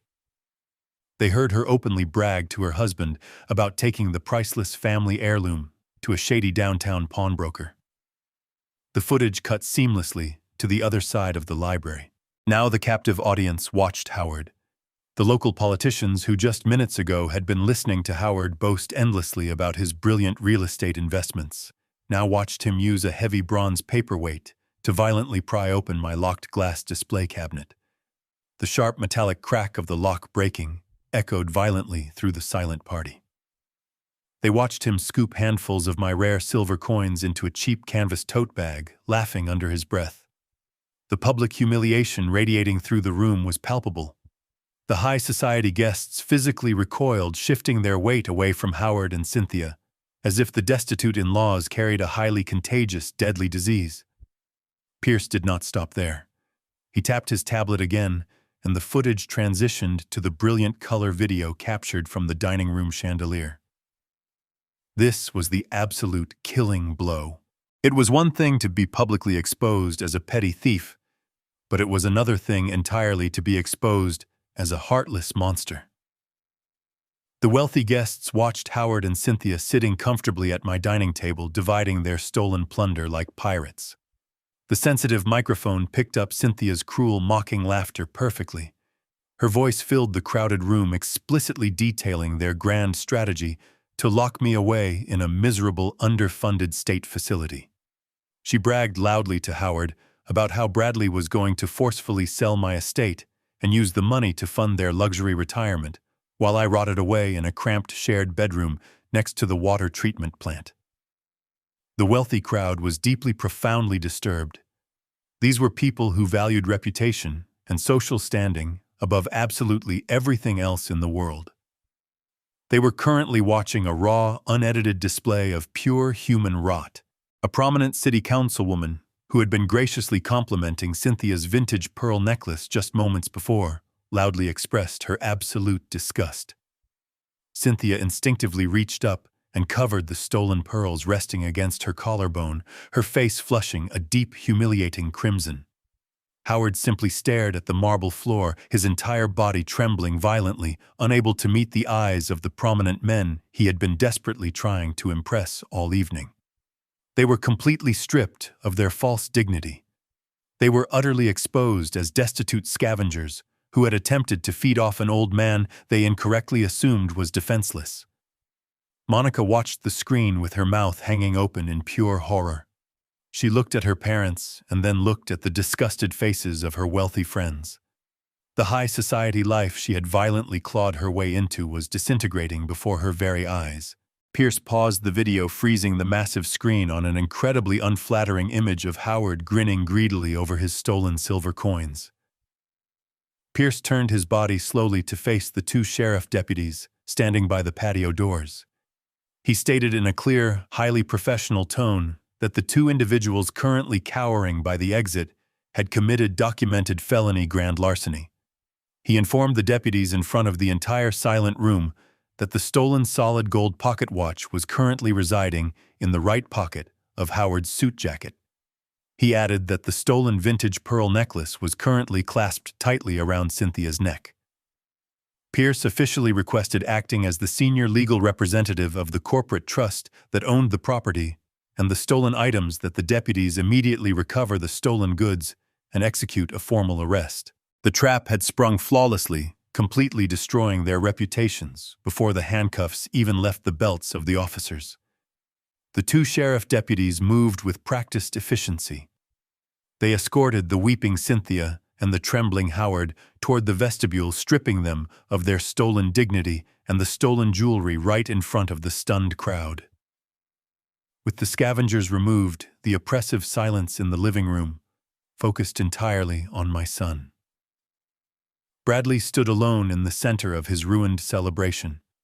He swallowed hard, his Adam's apple bobbing nervously above his crimson bow tie. He attempted to salvage the unsalvageable. He forced a pathetic, nervous laugh and addressed the wealthy guests, claiming he had absolutely no idea his in-laws were capable of such horrific behavior. He tried to physically distance himself from their crimes, stepping away from his wife and looking directly at Jonathan Pierce. He puffed out his chest and tried to assert the fake authority he believed he still possessed.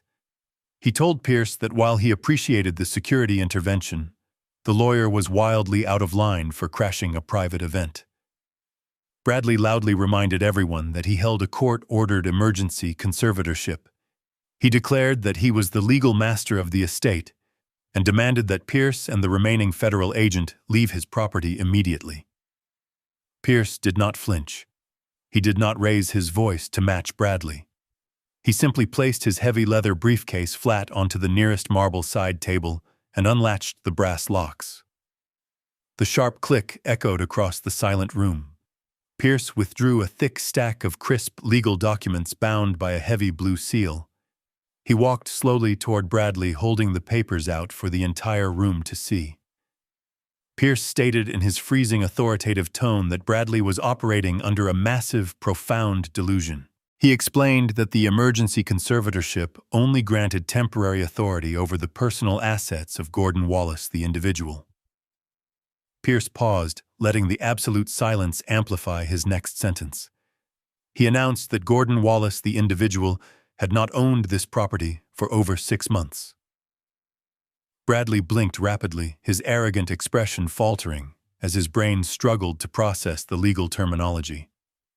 Pierce handed the top document directly to Bradley. It was the master deed of the estate.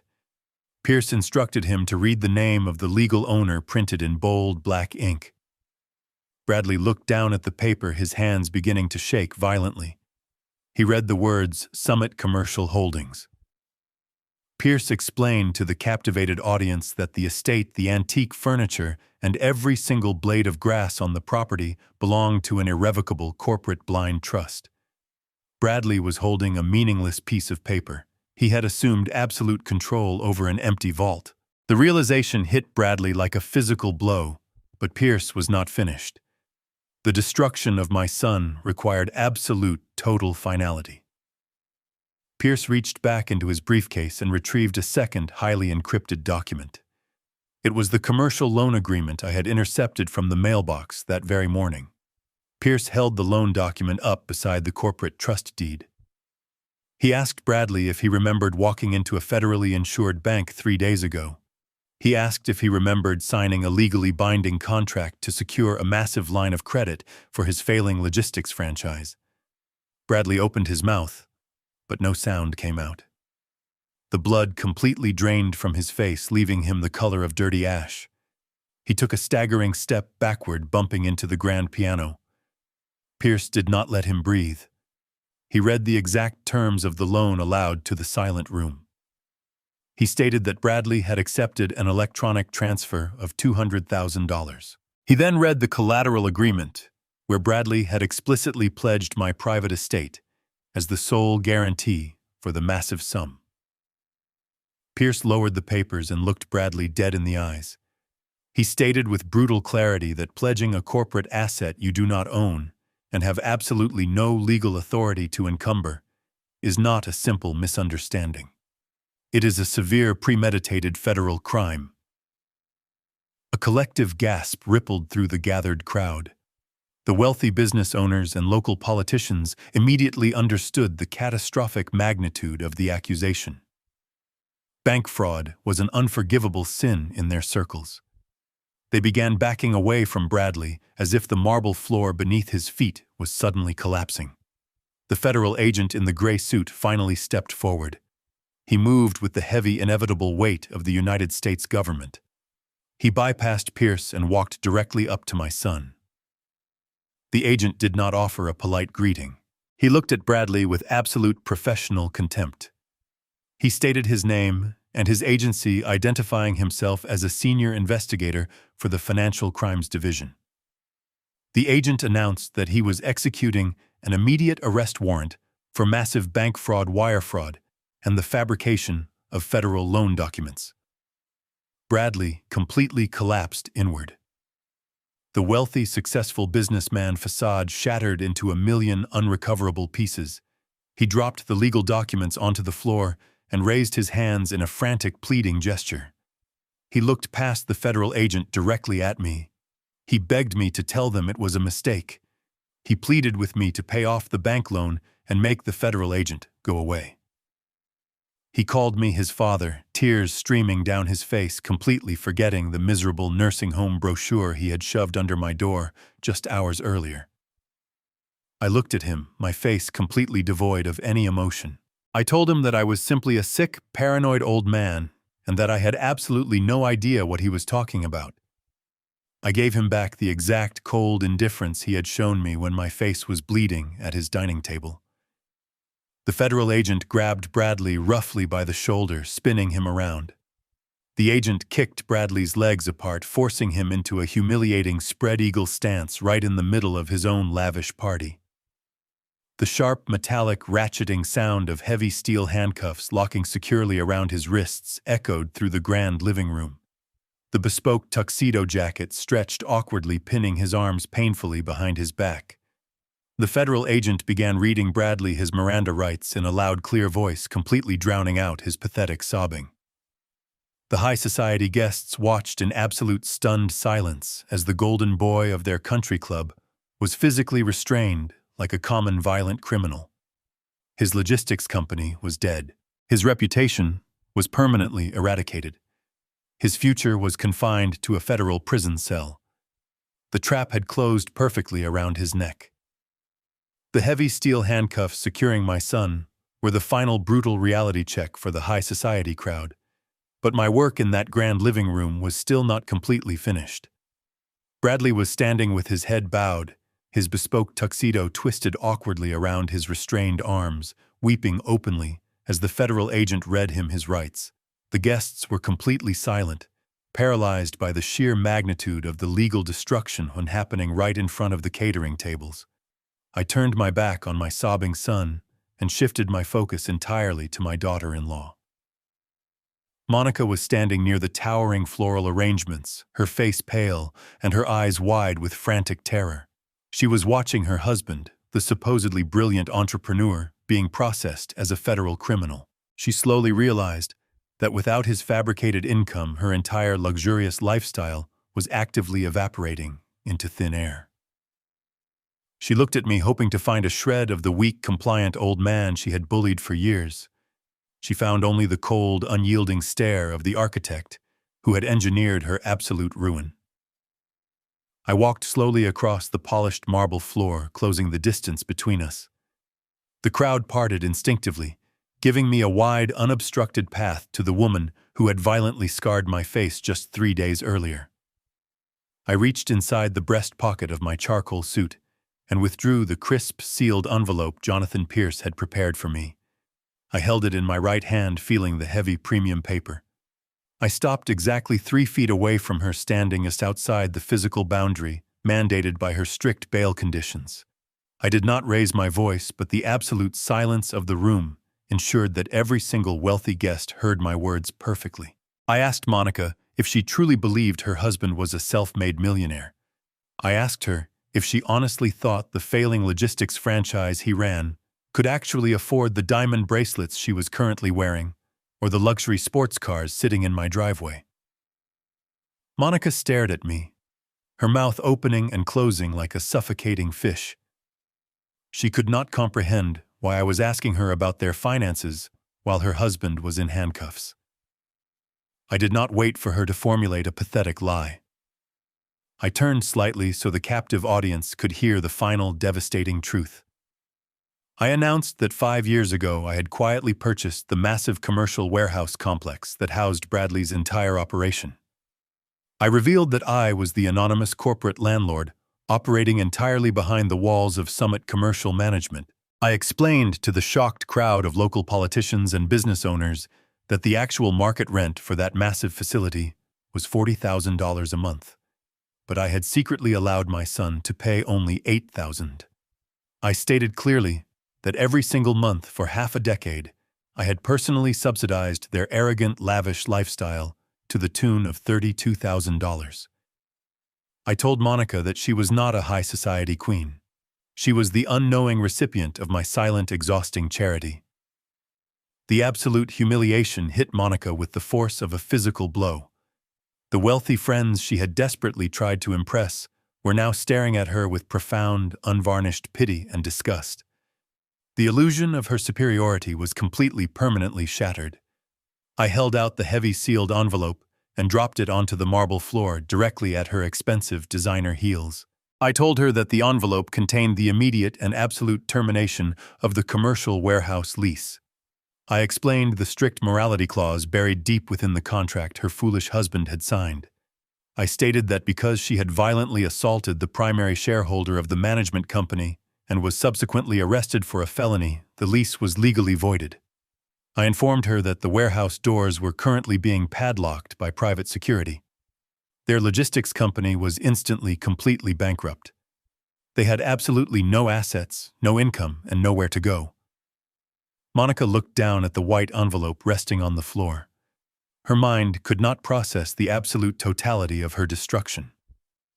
Within the span of 10 minutes, she had lost her wealthy parents to grand larceny charges, her husband to federal bank fraud, and her entire financial foundation to a single piece of paper.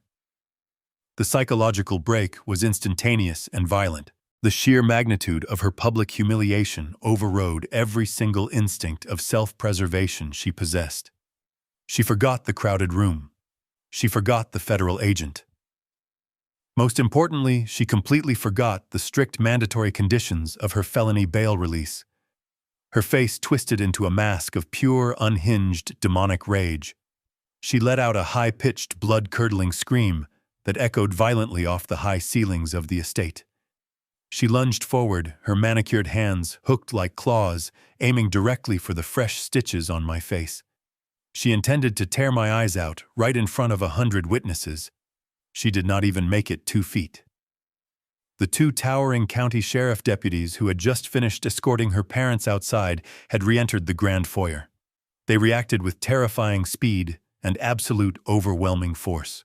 Before Monica could even brush the fabric of my suit, one deputy hit her from the side, tackling her violently to the hard marble floor. The impact was sickeningly loud. The crystal champagne flutes on the nearby tables rattled violently. Her expensive designer gown tore instantly, and the heavy diamond bracelets she had paraded around all evening snapped, sending loose diamonds scattering across the polished stone. The second deputy dropped his heavy knee squarely onto her back, pinning her firmly against the floor. He grabbed her wrists and twisted them painfully behind her back, pulling out a fresh pair of heavy steel handcuffs. The metallic ratcheting sound echoed for the second time that night. The deputy leaned down, placing his face inches from her ear. He announced in a booming voice that she was under immediate arrest for the blatant violation of her felony bail conditions and for attempting to assault a protected victim. He stated that her bail was permanently revoked and she would be transported directly to the maximum security county jail to await her trial behind bars. Monica thrashed wildly against the marble floor, screaming obscenities and crying hysterically, completely ruining her expensive makeup and her fragile high society reputation. She was dragged to her feet by the 2 massive officers, her dress ruined, her dignity gone, and her freedom permanently erased. I stood perfectly still, adjusting the cuffs of my bespoke suit, watching the deputies drag my violently screaming daughter-in-law out the front doors and into the cold, dark night. The eviction was complete, and the poison was finally purged from my home. The flashing red and blue lights of the police cruisers painted the high ceilings of my grand foyer. I stood perfectly still, watching the heavy vehicles back out of my winding driveway and disappear into the dark night, carrying my son and daughter-in-law toward their new reality. The luxurious housewarming party had completely evaporated. The wealthy guests had fled the moment the federal agent produced his handcuffs, leaving behind half-eaten plates of caviar and shattered glass. The live jazz band had packed their instruments and vanished through the service exit. The only people remaining in the vast, silent living room were Jonathan Pierce, myself, and the 2 terrified scavengers who had orchestrated this entire nightmare. I turned away from the open front doors and locked my eyes onto Howard and Cynthia. They were huddled together near the cold stone fireplace, trembling like frightened mice caught in the glaring light of a trap. Their stolen confidence had been entirely stripped away. Cynthia was clutching the collar of her cheap cardigan, where my late wife's vintage pearl necklace used to rest. Howard was staring at the marble floor, his hands empty and shaking. They had watched their daughter dragged away screaming and their son-in-law arrested for federal bank fraud. They knew with absolute certainty that they were standing at the edge of their own total destruction. I walked slowly toward them, my leather shoes clicking sharply against the polished stone. I stopped just a few feet away, allowing my imposing presence in the bespoke suit to completely dominate their shrinking figures. I did not raise my voice. I spoke with the cold, calculated precision of a judge delivering a final sentence. I told them that the solid gold pocket watch and the silver coins they had attempted to steal belonged to a corporate trust insured for millions of dollars. I explained that stealing from that trust constituted a massive felony, carrying a mandatory state prison sentence for grand larceny. Cynthia began to sob a pathetic, high-pitched sound of pure desperation. She opened her mouth to beg for forgiveness, to claim it was all a terrible misunderstanding. I raised a single finger, silencing her instantly. I told her that I had absolutely no interest in her tears or her pathetic excuses. I raised my left arm and pulled back the crisp white cuff of my shirt, exposing the face of my luxury watch. I told them they had exactly 10 minutes. I instructed them to walk up the stairs to their luxurious guest suites and pack only the cheap plastic suitcases they had dragged into my home. I stated clearly that if they attempted to take a single towel, a single piece of silver, or a single bottle of wine, the sheriff deputies waiting at the end of the driveway would be summoned immediately. I promised them that if they were still standing inside my home when the minute hand struck the quarter hour, I would personally hand the high-definition surveillance footage to the district attorney. I dropped my arm and pointed toward the grand staircase. The 10-minute warning had begun. They did not hesitate. They scrambled toward the stairs, tripping over each other in their desperate, frantic rush to escape the slaughterhouse they had helped build. 6 months passed with the quiet, inevitable speed of a turning season. The grand living room of my estate had long been cleaned of the shattered glass and the lingering smell of expensive champagne. Today, the walls surrounding my family were not made of carved stone and silk wallpaper. They were made of thick concrete and bulletproof glass inside the federal courthouse located downtown. I sat perfectly still in the back row of the gallery, wearing my heavy charcoal suit. The air in the courtroom was incredibly sterile and cold. There were no caterers serving caviar and no jazz bands playing soft music to mask the tension. There was only the heavy, absolute reality of the legal system preparing to crush the arrogance of my son and his wife. The silent adjustment I had set into motion half a year ago was finally reaching its ultimate legal conclusion. Monica was brought into the courtroom first. The physical transformation was absolute and devastating to witness. The stunning high society queen who had paraded around my home in a designer gown and stolen diamonds was entirely gone. She was wearing a loose-fitting bright orange state-issued jumpsuit. Her hair was pulled back tightly, and her face was devoid of the expensive makeup she used to project her superiority. She stood before the state judge, her shoulders slumped forward. The judge did not care about her previous social standing or her wealthy country club friends. He looked down from his high wooden bench and read her final sentence with absolute mechanical precision. He explicitly cited the traumatic nature of her unprovoked physical assault upon an elderly family member. He then highlighted her profound arrogance in violating the mandatory bail conditions right in front of federal law enforcement officers. For these blatant criminal acts, Monica was sentenced to 3 full years in the state penitentiary. She did not scream or fight this time. Her spirit was completely broken. She simply closed her eyes as the heavy metal cuffs were locked around her wrists once again. The deputies led her away through a heavy, secure side door, erasing her from polite society entirely. Bradley was escorted into the federal courtroom an hour later. He looked like a hollowed-out shell of the arrogant entrepreneur who had tried to lock me away in a miserable asylum. His skin was pale, and he had lost a significant amount of weight during his time in the county holding facility. He stood before the federal magistrate, staring down at the polished wooden defense table. The federal prosecutor laid out the undeniable facts of the case, presenting the fraudulent medical injunction and the forged commercial loan documents. The federal judge addressed Bradley directly, stating that his crimes were an act of profound calculated malice against his own father.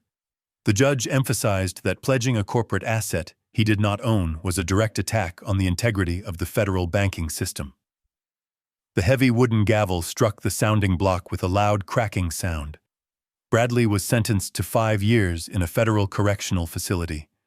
There was no leniency offered and absolutely no option for early parole.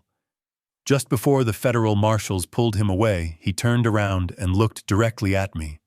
He was desperately searching for a single ounce of sympathy or regret in my eyes. I gave him absolutely nothing.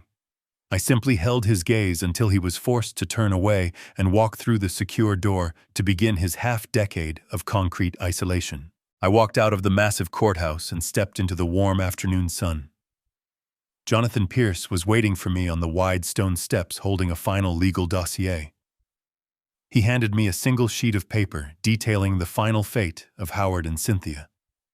They had narrowly avoided a state prison sentence by agreeing to a massive financial restitution plan for the grand larceny charges. The aggressive repayment schedule ordered by the court had instantly and completely bankrupted them. The prominent local politicians and wealthy friends they had tried so hard to impress had permanently blacklisted them from their social circles. They were now living in a dilapidated, rusted trailer located in a miserable, dusty park on the absolute farthest edge of the county.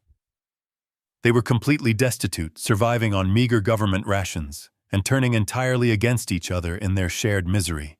The scavengers had finally run out of things to steal, and were left with nothing but the bitter consequences of their own boundless greed. A week after the sentencing, I drove out to the industrial edge of the city. I parked my car in front of the massive commercial warehouse complex that had once housed my son and his failing logistics franchise. The enormous metal roll-up doors were securely locked, and the expansive loading docks were completely empty. The fleet of leased delivery trucks and the arrogant employees were all gone, liquidated by the bankruptcy courts months ago.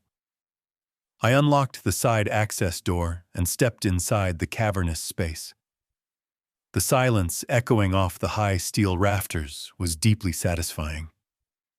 For 5 years, this building had been a monument to my silent charity and a breeding ground for my son and his profound entitlement. Every square foot of this concrete floor represented money I had quietly sacrificed to keep his fragile ego intact. Now the space was completely stripped bare, swept clean of his lies and his monumental failures. The poison had been physically removed from the property, but I needed to completely purge it from my financial empire. Jonathan Pierce arrived a few minutes later, accompanied by 3 executives from a national distribution conglomerate. They were not looking for a discounted family favor.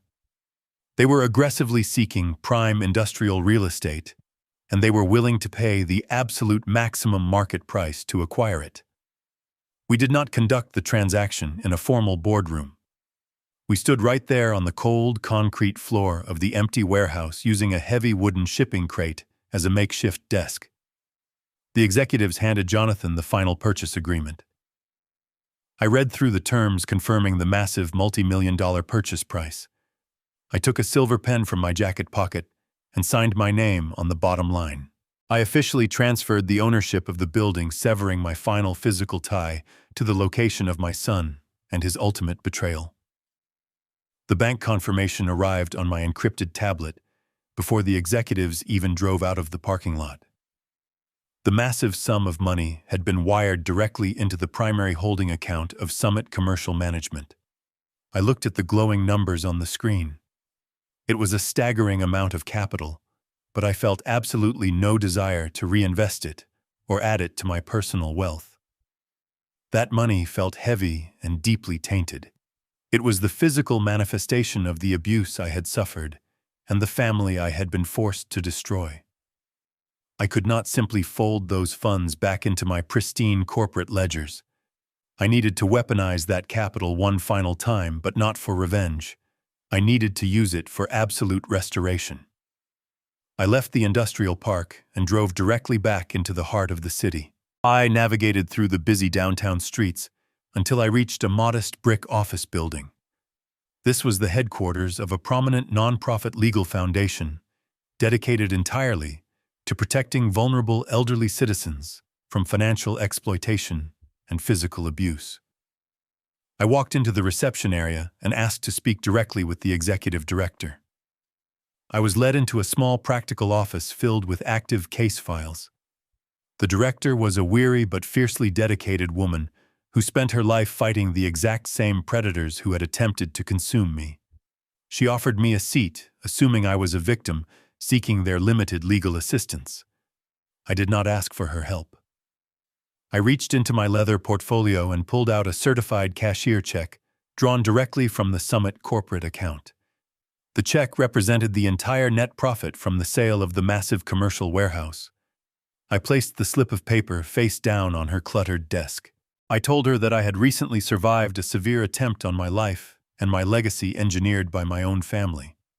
I explained that I had the resources to defend myself, but I knew that thousands of older men and women did not possess those same impenetrable shields. I told her that no one should ever have to face the absolute terror of being targeted by their own flesh and blood without a ruthless legal advocate standing by their side.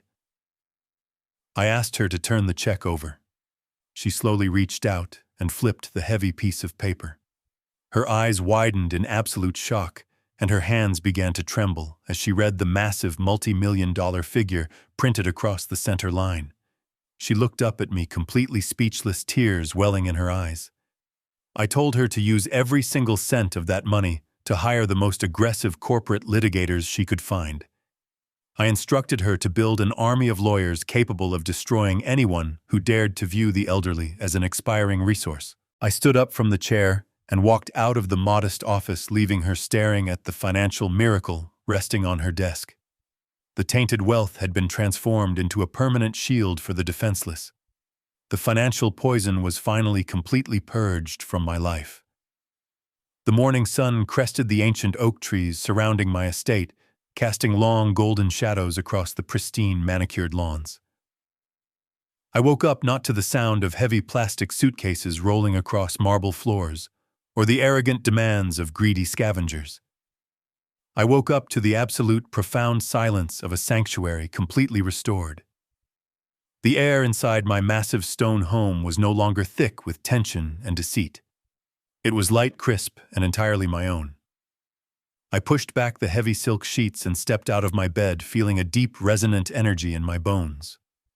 I walked across the plush carpet of my master suite, the same room where I had once locked myself away to orchestrate the destruction of my own family. That memory felt distant now, like a dark, violent storm that had finally broken against the mountains, leaving only clear, beautiful skies in its wake. The house belonged entirely to me again. Every antique piece of furniture, every rare silver coin, and every vintage bottle of wine rested exactly where it belonged, secure and untouched by greedy hands. I stepped into my master bathroom and turned on the warm vanity lights. I splashed cold water on my face and reached for a thick premium cotton towel. As I dried my skin, I stopped and looked directly into my own eyes in the wide crystal mirror. I turned my head slightly to the left, allowing the bright light to illuminate the right side of my face. The deep, jagged laceration from the Easter dinner had healed months ago, but it had left a permanent physical reminder. A thin, pale silver scar traced a distinct line across my cheekbone. I reached up and ran my thumb over the raised tissue. I did not feel sadness, anger, or regret when I touched it.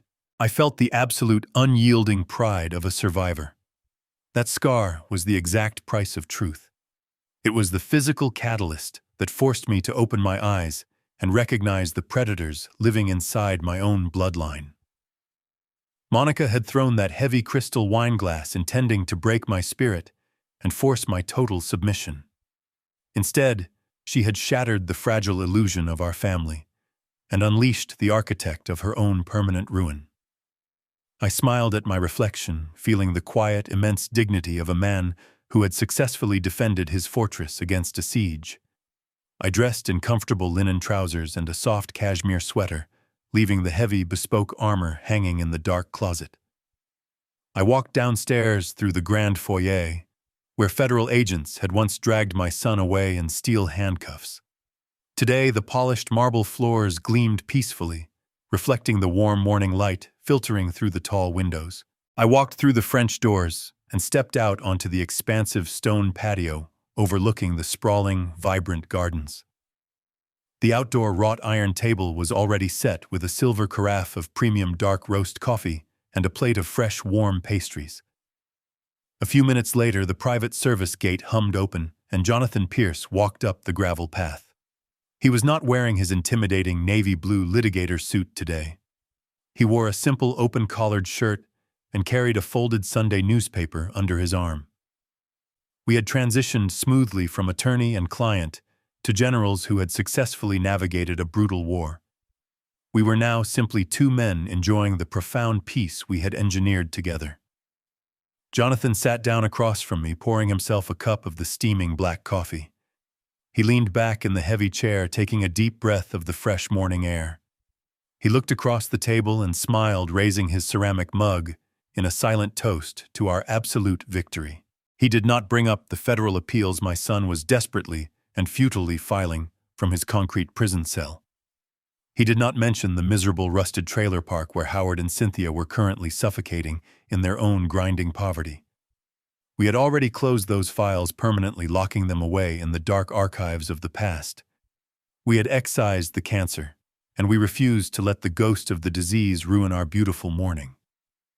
Instead, we spoke about the weather, the shifting global financial markets, and the incredible aggressive work being done by the legal foundation I had heavily funded. The ruthless lawyers I hired were already dismantling other predators, freeing other vulnerable victims from the exact same financial traps I had narrowly escaped. We sat in comfortable, companionable silence, listening to the gentle rustle of the wind through the oak leaves. I took a slow, deliberate sip of my coffee, feeling the rich warmth spread through my chest. I looked out over the vast green expanse of my property, watching a pair of bluebirds land on the stone fountain. I am a 65-year-old man living entirely alone in a massive, sprawling stone estate. Society often tells us that a man in my position should feel lonely, isolated, or tragic. They tell us that blood is thicker than water, and that family must be forgiven and endured at absolutely all costs. I have proven that dangerous philosophy entirely false. I am not lonely. I am completely, deeply unburdened. The toxic rot that had been slowly consuming my life for years was surgically and permanently excised. I traded the miserable, hostile company of greedy scavengers for the absolute quiet dignity of my own unshakable truth. I learned the hardest way possible that true family is not assigned by an accident of birth. It is earned through mutual respect, unwavering loyalty, and a love that does not demand your financial or emotional self-destruction. I survived the ultimate betrayal. I retreated into the shadows, I executed the silent adjustment, and I emerged entirely unbroken. My home is my sanctuary once again. Thank you for listening to my story today. Never let anyone convince you that your quiet generosity is a weakness to be exploited. And never ever be afraid to burn down the entire dining table when the people sitting across from you are only there to eat you alive. The greatest lesson I learned from this ordeal is that unconditional love should never mean unconditional surrender. We are often taught that family is a sacred bond, requiring endless sacrifice.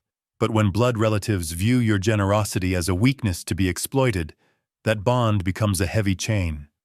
True power does not reside in loud arguments or immediate retaliation.